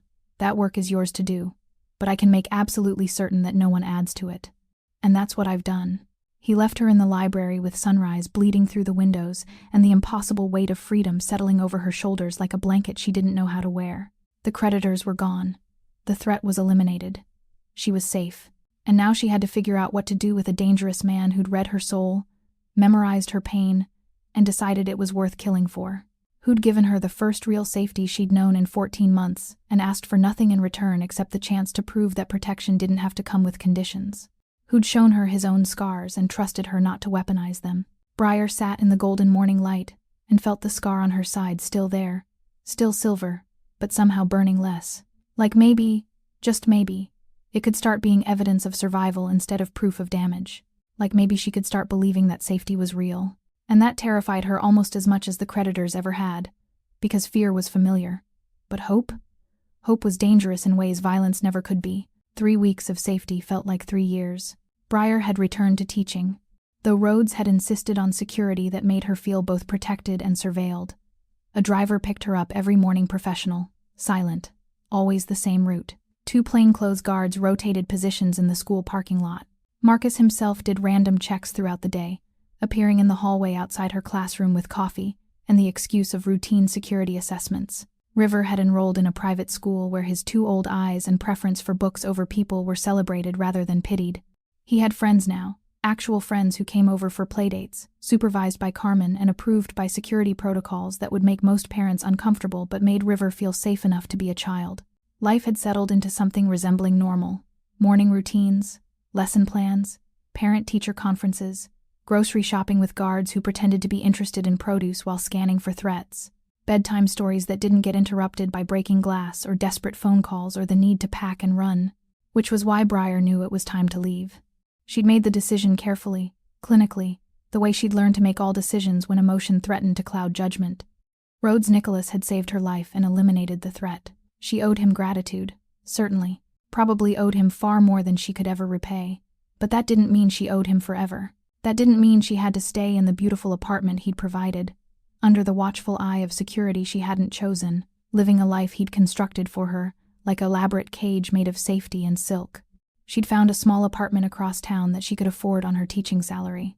Nothing fancy, a 1-bedroom in a decent neighborhood where River could walk to school if he wanted, where she could start building independence again. She'd signed the lease, arranged for the security deposit, made plans to move over the weekend while Rhodes was occupied with business meetings he'd mentioned in passing.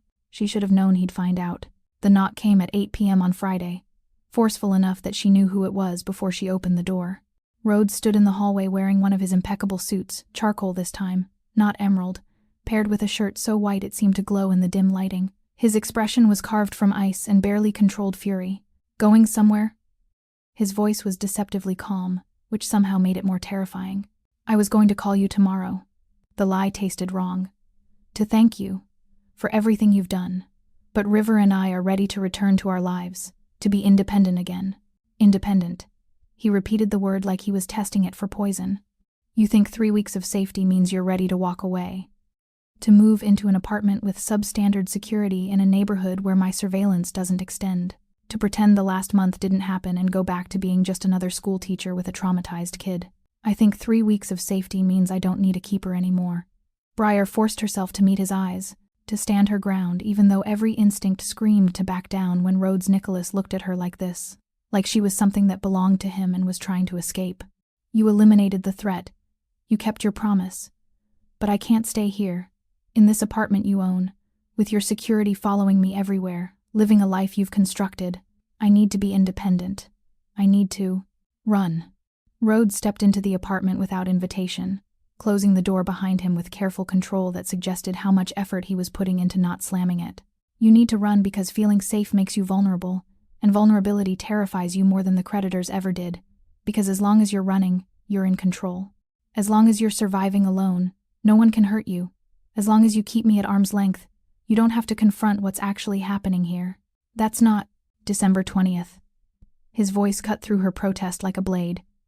You wrote about vulnerability, about how the scar taught you that opening yourself up to people meant giving them a weapon to use against you, about how the only person you could trust was yourself, because everyone else eventually hurt you or left you or both. About how independence was the only armor you had left, and you'd rather die alone and safe than risk being hurt again. Briar's hands clenched. Stop quoting my diary. Why? Because it forces you to confront the things you've spent 14 months hiding from? Rhodes moved closer, his presence overwhelming in the small space. The apartment that had felt spacious suddenly seemed tiny with him in it, all that controlled power and barely suppressed fury taking up all the oxygen. You don't want to leave because you're ready for independence. You want to leave because you're starting to need me, and that terrifies you. Because needing someone means they can hurt you, means they have power over you, means all the armor you've built might not be enough. I don't need you. But her voice shook, betraying the lie. You do. He stopped inches from her, close enough that she could see the intensity burning in his ice-blue eyes, close enough that she had to tilt her head back to maintain eye contact. You need the security, the protection, the knowledge that someone is watching your back, someone who knows exactly how bad it was and hasn't flinched, someone who's seen you at your absolute worst and decided you were worth protecting anyway. His voice dropped lower, rougher. But more than that, you need someone who knows every broken piece of you and hasn't tried to use them as weapons, someone who read about the scar and saw strength instead of weakness, someone who learned about your trauma and responded with protection instead of exploitation. You need me, Briar, because I'm the first person in your adult life who's seen you completely and hasn't hurt you with what they saw. That's not need, that's dependence. And I can't, her voice cracked. I can't be dependent on someone who has that much power over me, who knows things about me that no one else knows, who could destroy me with a single conversation about what's in that diary. Power. Rhodes reached out slowly and touched her face, his fingers gentle despite the danger he represented. His thumb traced her cheekbone with a tenderness that made her chest ache. You think I have power over you because I read your diary, because I know your secrets, because I've seen you vulnerable and afraid, but you're wrong, Briar. You have all the power here. How? The word came out desperate, confused. Because I need you. The admission was rough, raw, nothing like his usual controlled tone. The vulnerability in it made her breath catch. I read your diary expecting to find information I could use strategically. Intelligence about the creditors, details about Finn's activities, something useful for business purposes. Instead, I found a woman who's stronger than anyone I've ever met, who survived things that should have destroyed her, who protected her son with a ferocity that made me understand why empires fall when mothers decide to fight. He dropped his hand, stepping back to give her space even though she could see the effort it cost him. You showed me what real strength looks like, not the performative kind. I'm used to the posturing and threats and demonstrations of power, but actual strength, the kind that comes from being broken and choosing to keep living anyway, from taking a knife for someone who didn't deserve it and somehow not becoming bitter, from documenting your trauma with clinical precision because you thought maybe someday it would help protect River. Rhodes moved to the window, looking out at the city lights with his hands in his pockets. The posture should have made him look relaxed, but Briar could see the tension in his shoulders, the rigid control he was maintaining. I don't want you dependent, he said quietly. I want you choosing me, choosing this, choosing to let someone protect you, not because you can't protect yourself, but because you deserve not to have to. Because you've earned the right to let someone else carry part of the weight. Because River deserves a mother who isn't exhausted from 14 months of solo survival. He turned back to face her. I've read every word you've written. I know you think being protected means being owned, that accepting help means surrendering control, that vulnerability equals weakness. But you're wrong about all of it. Accepting protection from someone you trust isn't weakness. It's wisdom. It's understanding that lone wolves die young while pack wolves thrive. It's choosing to build something bigger than survival. And if I can't do that, she had to ask, had to know. If I can't stop seeing protection as a cage? If I'm always going to be the woman who checks locks and plans escape routes and trusts too slowly, then I'll wait. Rhodes's voice was soft but unyielding. I've read your diary. I know exactly how long it takes you to trust, how many times you need proof before you believe safety is real, how deeply you've been hurt by people who were supposed to protect you. I know all of it, Briar. Every cautious instinct, every defensive mechanism, every reason you have to run. He moved to the door, his hand on the handle. So here's what's going to happen. You're going to stay in this apartment or move to the one across town, your choice. You're going to keep the security or dismiss it, your choice. You're going to let me be part of your life or walk away, your choice. But understand this.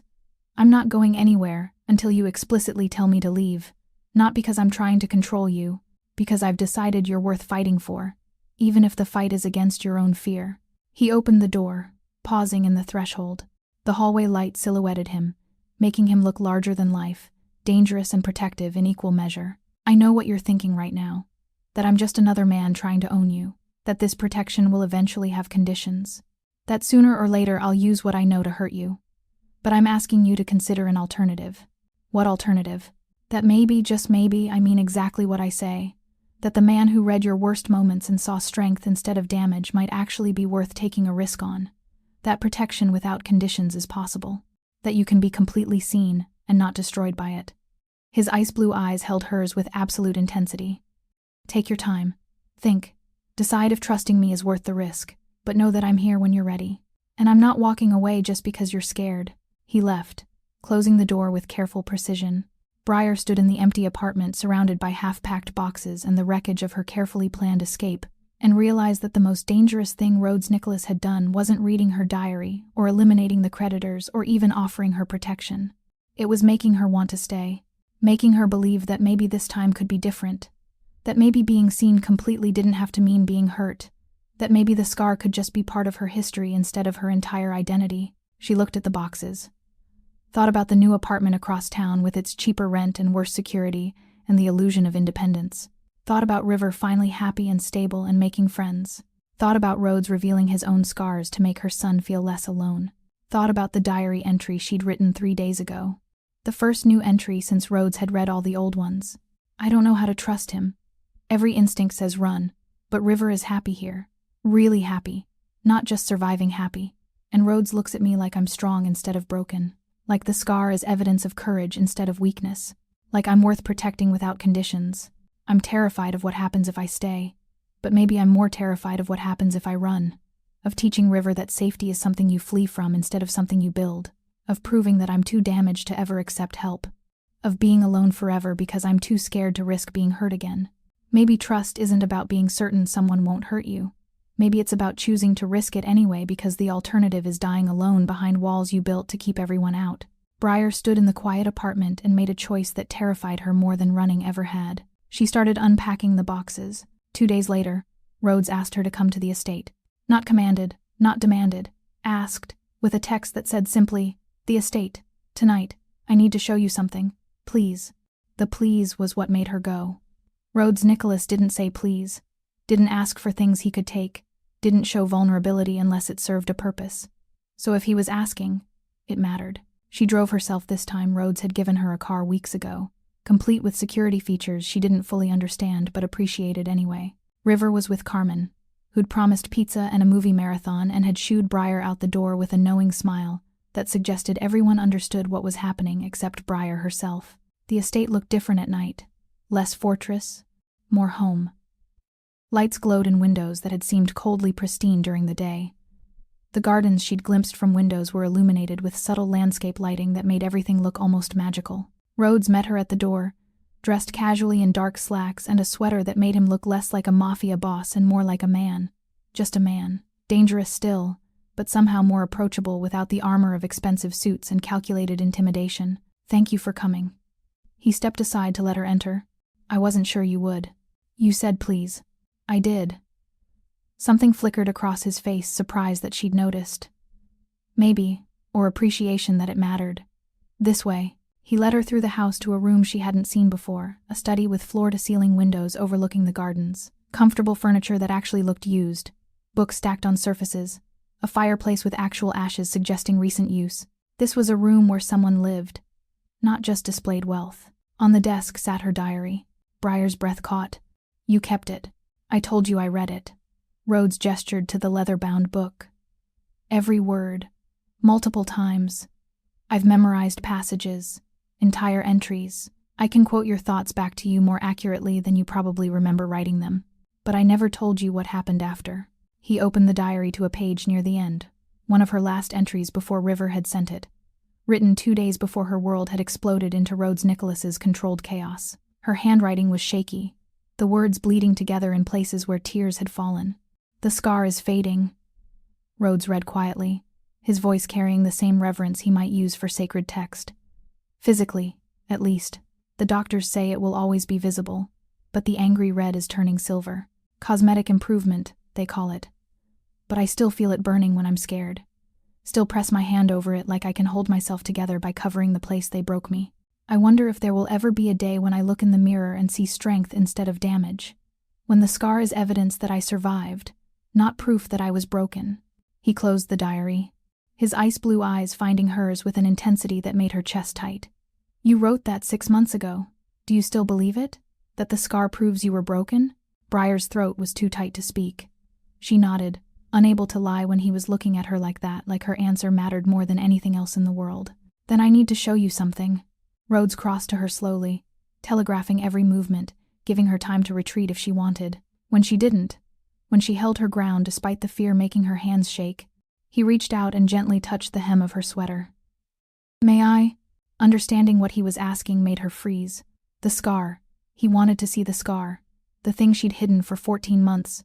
The silver mark she covered with long sleeves and high-waisted pants and carefully calculated wardrobe choices that made sure no one ever saw what had been done to her. "Briar." His voice was soft. "I've read about it in excruciating detail. I know exactly what it looks like, where it starts, where it ends, how deep it goes. There's nothing you can show me that will shock me or change how I see you. But I need you to understand something, and I can't do that with words alone." Her hands were shaking as she slowly, carefully, lifted her sweater. Not all the way. Just enough to reveal the scar that ran from her ribcage to her hip, jagged and silver and permanent. The physical evidence of the night Vincent Marcelli had held her down, while Marco DeLucci spent 43 minutes carving their message into her flesh. Rhodes looked at it for a long moment. Not with pity, not with disgust, with something that looked almost like reverence. Then he did something she didn't expect. He traced it with his fingertips, following the path from top to bottom with a gentleness that made tears burn behind her eyes. His touch was careful, respectful, asking permission with every movement, even though she'd already granted it. "You see damage," he said quietly, his fingers still moving along the scar's path. "I see evidence that you put yourself between violence and the person you loved. You see broken. I see someone who took a knife meant for her husband and survived. You see weakness. I see strength that most people can't even comprehend." His fingers stilled over the scar's longest section, where the blade had gone deepest, where the tissue had taken longest to heal. "This is the part that burns when you're scared, isn't it? The place where they held the longest, where the pain was worst. How did you—" February 14th entry. "You described every inch of it. How it happened, where it hurt most, what you thought about while they were carving their message, how you counted your breaths, 517 total, and planned how to minimize blood loss. How you could hear River crying in the other room, and you couldn't go to him because Vincent wouldn't let go. How when they finally left, you crawled to River's room and held him while you bled, and you didn't go to the hospital until morning because you were afraid they'd come back, and you needed to be conscious and alert." Rhodes looked up at her, and the intensity in his eyes made her breath catch. "You counted 517 breaths, while 2 men carved a message into your flesh. You stayed conscious through pain that would have made most people pass out. You minimized blood loss with pressure and positioning, even though moving made it worse. You crawled to your son's room and held him for hours, even though you were bleeding and in agony. You waited until morning to seek medical help because protecting River mattered more than your pain. He stepped back slightly, giving her space but holding her gaze. That's not damage, Briar. That's proof that you're the strongest person I've ever met. That's evidence of a will to survive and protect that defies every rational expectation. And anyone who's made you feel ashamed of this scar doesn't deserve to be in your life. I made myself ashamed, she whispered. Every time I hide it. Every time I wear long sleeves in summer, or change in the dark, or avoid situations where someone might see it. Every time I treat it like something disgusting that needs to be concealed. I'm the one who decided it was shameful. Because you survived something horrific, and no one told you that survival is worthy of pride, not shame. Rhodes's voice gentled. Because Finn died and you lived. And you turned that into your fault, instead of his failure. Because the creditors hunted you, and you internalized their violence as your inadequacy instead of their cruelty. Because for 14 months, you've been alone with your trauma, and alone we believe the worst things about ourselves. He moved to his desk and pulled out a small box, not a ring box, something larger. I had something made for you. You don't have to accept it. You don't have to decide anything tonight. You don't have to feel anything you don't feel. But I want you to have it regardless of what you choose. Regardless of whether you stay or leave. Regardless of whether you ever trust me or not. He handed her the box. Inside was a necklace, a delicate silver chain with a pendant shaped like a kintsugi bowl. The broken pieces held together with lines of gold that caught the light. The Japanese art of repairing broken pottery with gold, Rhodes explained quietly. The philosophy is that the breakage and repair become part of the object's history, making it more beautiful and valuable than it was before. The cracks are part of the design, not flaws to hide. The repair is visible, celebrated, considered an essential element of the bowl's journey. More beautiful for having been broken. Briar touched the pendant with shaking fingers, feeling the delicate metalwork, the way the gold lines traced through the silver. You're comparing me to broken pottery. I'm telling you that your scars, physical and emotional, don't diminish your value. They prove it. Rhodes closed the box gently in her hands. The scar doesn't make you less worthy of love. It makes you more remarkable. Because you survived what should have killed you, and you came out the other side still capable of loving your son, still capable of being gentle with your students, still capable of trusting enough to be standing here having this conversation. And you want. She couldn't finish the question, couldn't voice the hope and terror warring in her chest. I want you to choose me. Rhodes's voice was raw with honesty. Not because you need protection, though, I'll always provide that. Not because you're grateful, though, I understand the impulse. But because you've decided that the man who read your worst moments and saw strength instead of damage is worth letting in. The man who knows about the scar and thinks it makes you extraordinary instead of broken. The man who'll spend the rest of his life making sure you never have to hide again. He stepped closer, his hand hovering near her face but not quite touching, still asking permission for everything. I want you to choose a life where the scar is just part of your story, not the defining chapter. Where River grows up knowing his mother survived and thrived, not just survived and hid. Where you can wear short sleeves without calculating who might see. Where the diary is evidence of strength instead of shame. His voice dropped lower, more intimate. But I want you to choose, Briar. Freely. Knowing exactly what I am dangerous, possessive, and completely incapable of walking away from you now that I've read every word you've written. Knowing that I've killed for you and would do it again without hesitation. Knowing that I've seen you at your absolute worst and decided it was the most beautiful thing I'd ever witnessed. Choose knowing all of that. Or choose to walk away. But choose honestly. Briar looked at the necklace, at the golden lines holding together broken pieces. Looked at Rhodes, who'd seen every broken piece of her and hadn't flinched. Thought about 14 months of hiding versus the possibility of being completely, terrifyingly seen. I'm scared, she whispered. I know. Rhodes finally touched her face, his fingers gentle against her cheek. Your diary is full of entries about fear. About how it's kept you alive but also kept you alone. About how you'd rather be isolated and safe than connected and vulnerable. I know exactly how deep your fear goes, Briar, but I also know how brave you are. I've read the proof. What if I can't do this? Can't trust you enough? Can't stop seeing danger everywhere? Then we take it slow. His thumb traced her cheekbone with infinite care. I've read how long it takes you to trust. I know you need proof, not promises. I know you'll test me, push me away, try to find the limit of my patience. I know all of it.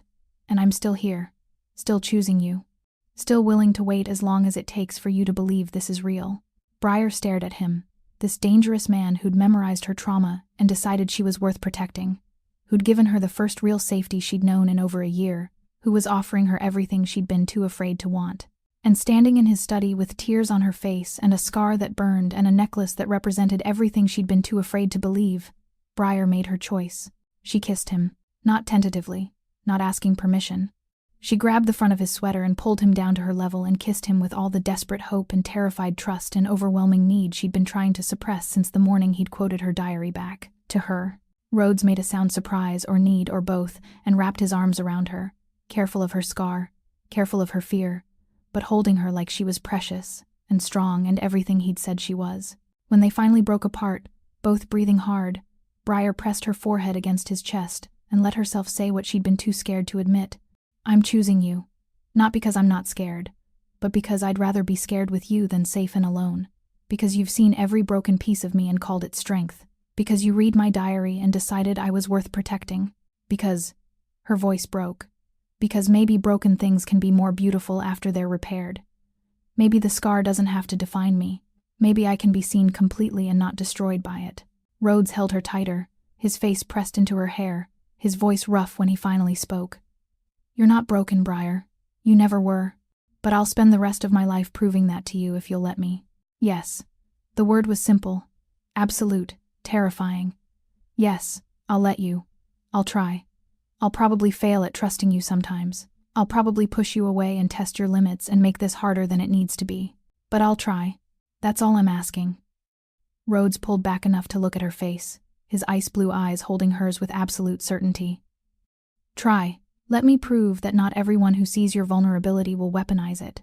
Let me show you what it looks like when someone knows your worst moments and loves you because of them, not despite them. He touched the scar through her sweater, gentle and reverent. This is part of your story. But it's not the ending.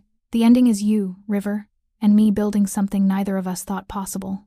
The ending is you wearing short sleeves without shame. The ending is River growing up knowing his mother was brave enough to survive and strong enough to trust again. Briar nodded, tears sliding down her face, and let herself believe it might be possible.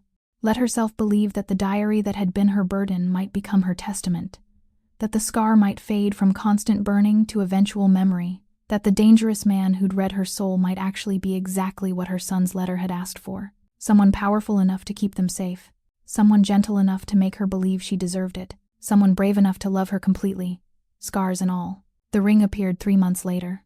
Not during a grand gesture or elaborate proposal, but on a quiet Sunday morning when Briar was making breakfast and Rhodes was helping River with homework at the kitchen table. The domestic scene was so normal it still surprised her sometimes. The dangerous Mafia Boss patiently explaining fractions while her son scribbled in his workbook, both of them comfortable in a way that spoke of belonging. Rhodes slid the box across the counter while explaining equivalent fractions, casual as asking her to pass the salt. What's this? A choice. Rhodes looked up from River's workbook, his ice blue eyes meeting hers with that intensity that still made her breath catch. One you don't have to make today, or this month, or this year, but I wanted you to know it's there when you're ready. She opened the box with trembling fingers. The ring was simple, a single diamond set in platinum, elegant and understated. Exactly what she would have chosen if she'd been asked, which meant he'd paid attention to everything, to the way she dressed, the jewelry she never wore, the fact that she preferred simple to ostentatious. You want to marry me? I want to marry you. He said it with the same certainty he'd used when promising to eliminate the creditors. Like it was fact, not hope. Like the outcome was inevitable, just a matter of timing. But I want you to choose it freely, not because I've pushed or demanded or made you feel obligated. So the ring is there. The offer is permanent, and you can decide when or if you're ready. River looked up from his homework, his dark eyes moving between them with the assessing intelligence of someone much older than 7. Does that mean Mr. Nicholas would be my dad? Rhodes's expression softened in the way it only did around River, the dangerous edges smoothing into something almost tender. Only if you wanted me to be. If you'd prefer I stay as Rhodes, or Mr. Nicholas, or that guy who lives with us, that's your choice too. River considered this with his usual seriousness, setting down his pencil and really thinking about it. The weight of the moment seemed to settle over all 3 of them. The possibility of becoming something more permanent than survival, more intentional than circumstance. I've never had a dad who stayed, River said finally, his voice small but steady. Finn left. He died. But before that, he was already leaving. Always somewhere else. Always promising to come back and fix things and never actually fixing anything. The scar happened because he couldn't fix things. Briar's throat tightened. She'd tried so hard to shield River from the truth about Finn, but children saw more than adults wanted to believe. And then the bad men came. River continued, his fingers twisting in his shirt, that nervous gesture he'd picked up from her. And Mom was scared all the time.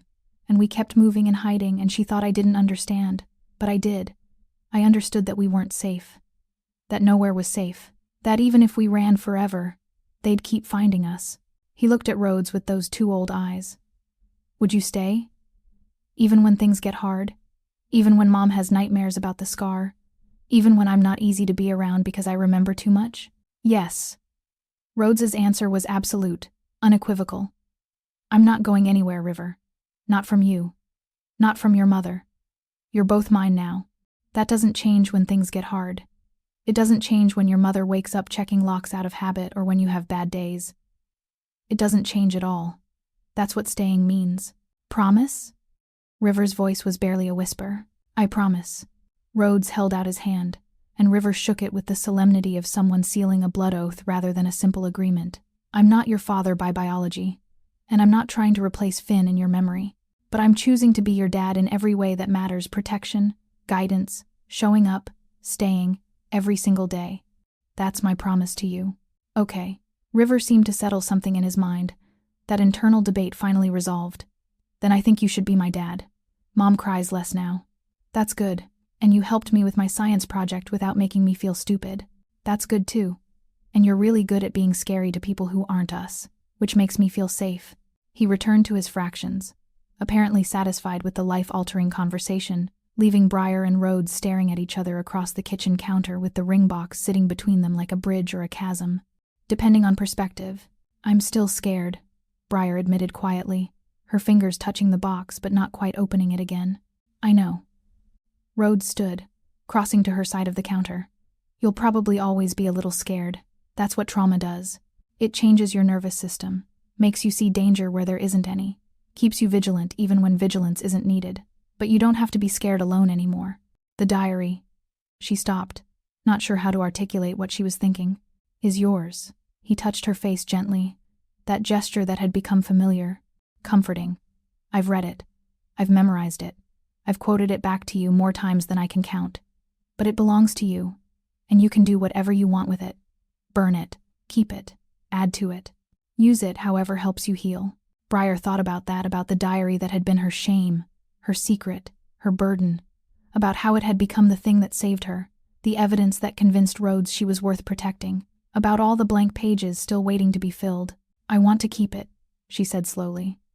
But I want to add something that shows it's not just a catalog of trauma anymore, that the story continued past survival. That night, after River was asleep and Rhodes was working in his study, Briar sat at the kitchen table with the leather-bound diary open to a fresh page. She'd spent 14 months writing about fear and pain and survival. Now she wrote something different. Christmas Eve. 1 year after River sent this diary to a Mafia Boss's P.O. box instead of Santa's address. The scar still burns sometimes. Probably always will. Weather changes trigger it. Stress triggers it. Fear triggers it. But Rhodes was right. I'm starting to see it differently. Not as evidence that I was broken, but as proof that I survived. That I was strong enough to take a blade meant for someone else and keep living. Keep protecting River. Keep functioning even when functioning felt impossible. River doesn't know all the details yet. He's too young. Maybe when he's older, when he can understand that people can be broken and still become whole, I'll let him read this entire diary. Let him see what his letter to Santa actually saved. Let him understand that children are sometimes braver than adults because they still believe help is possible. I'm wearing the ring. I said yes. Not because I've stopped being scared. I still check locks twice, even though there's armed security. Still jump at unexpected sounds. Still press my hand against the scar when fear spikes my adrenaline. But because I've learned that being scared and being brave aren't mutually exclusive, I can be terrified of vulnerability and still choose to be vulnerable with someone who's proven he won't weaponize my trauma. I can carry fear and trust simultaneously. I can remember what was done to me and still believe in what could be built from the ruins. Rhodes gave me a necklace, a kintsugi bowl held together with golden lines. the broken pieces made more beautiful by visible repair. I wear it every day now, and sometimes I touch it and remember that broken things can be valuable, that scars can be evidence of strength, that survival can lead to something more than just continued existence. The diary that was once my shameful secret is now evidence of survival. The scar that was once my burden is now my proof.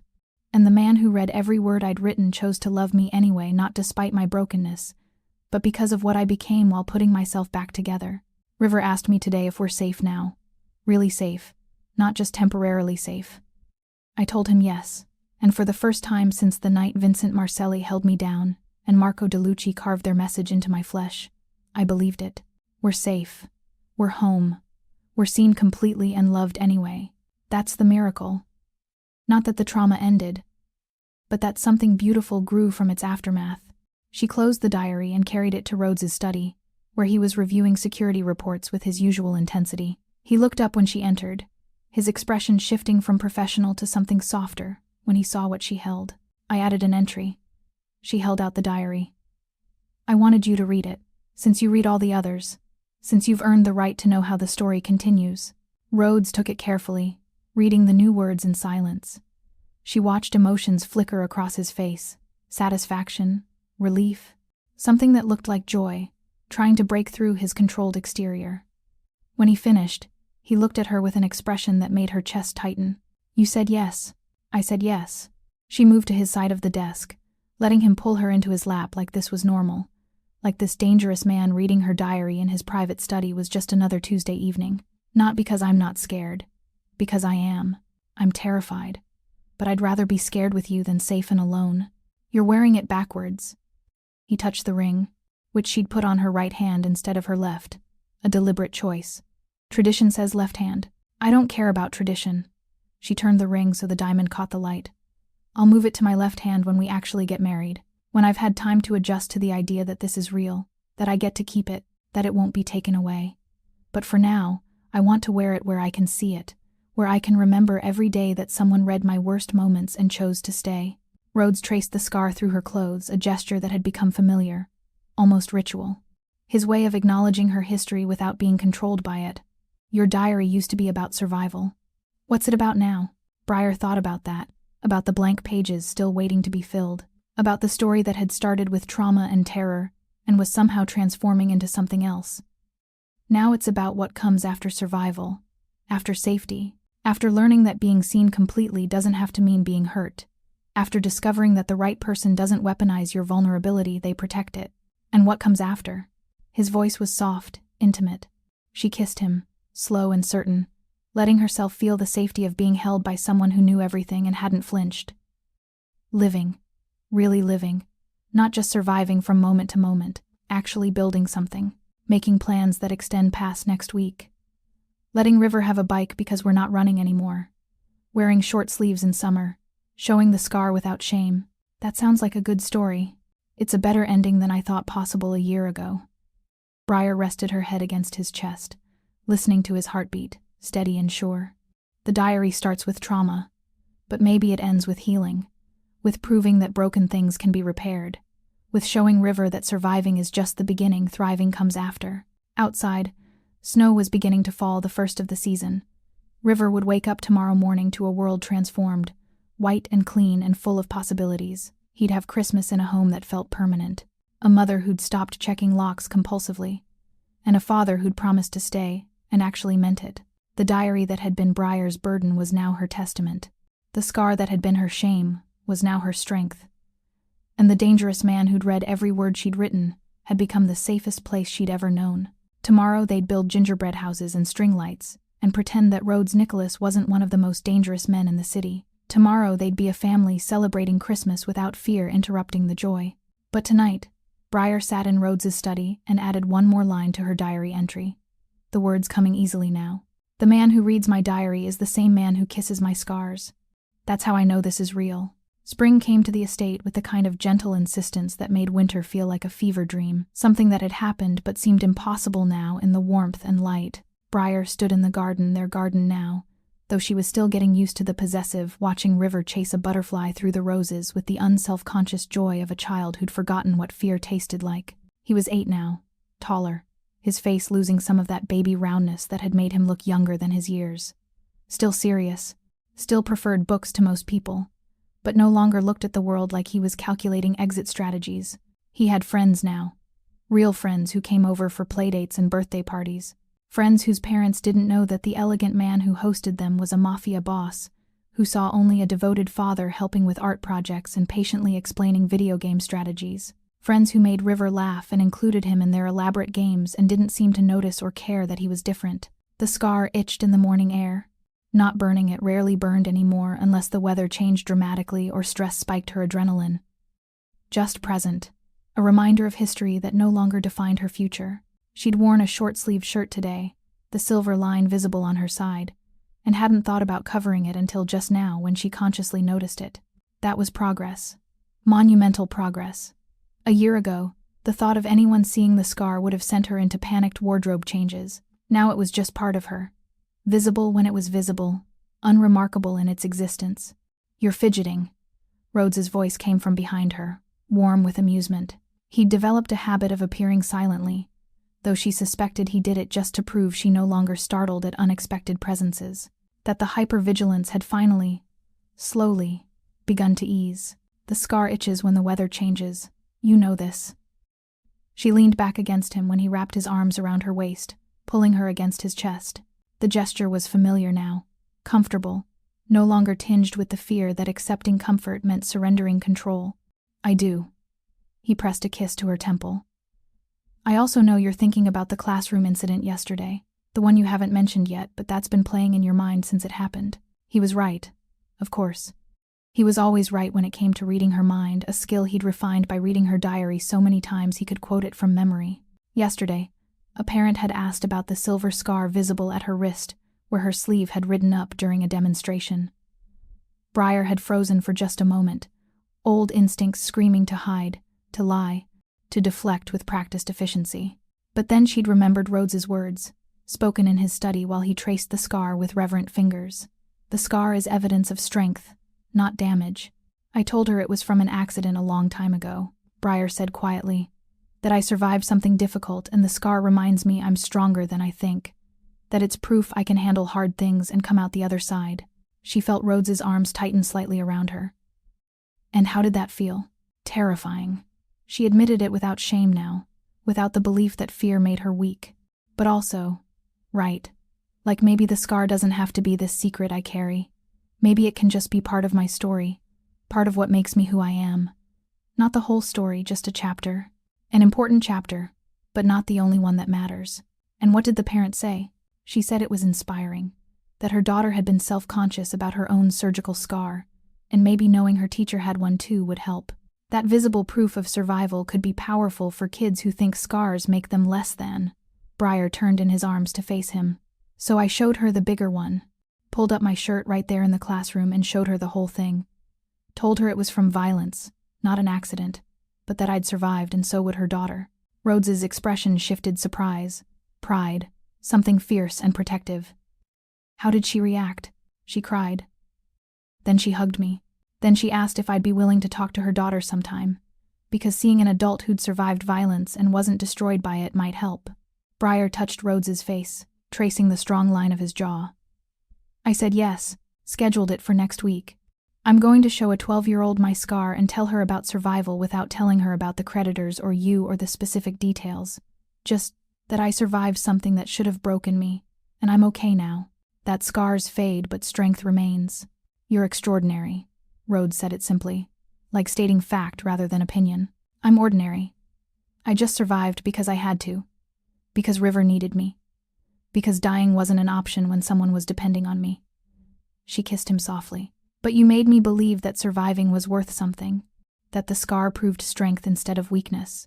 That being broken and healing was valuable, not shameful. They stood together in the garden, watching River play, and Briar felt the weight of how far they'd come. The diary sat in Rhodes's study still, but she'd added entries regularly over the past year. Not about fear anymore, about healing. About River's first soccer game at his new school where he'd scored a goal and celebrated with genuine joy. About the night Rhodes had proposed properly, with words and planning instead of just sliding a box across the counter. About learning to sleep through the night without checking locks first. About the first time she'd worn shorts in public and only remembered the scar was visible halfway through grocery shopping. About the slow, imperfect, beautiful process of becoming someone who'd survived trauma rather than someone defined by it. River asked me something this morning, Rhodes said quietly, his chin resting on top of her head. What? He asked if the diary was going to be his someday, if he'd get to read all of it when he was older, if he'd understand what really happened to you, to us, how we became a family. Briar's breath caught. She'd thought about this, about River grown, reading his mother's words from her darkest time, about him understanding the weight she'd carried, the fear she'd fought through, the love that had driven every desperate decision. What did you tell him? That it's your diary, and you get to decide who reads it, but that if you chose to share it with him someday, he'd understand exactly how brave his mother is, how much she sacrificed, how hard she fought. Rhodes turned her to face him fully.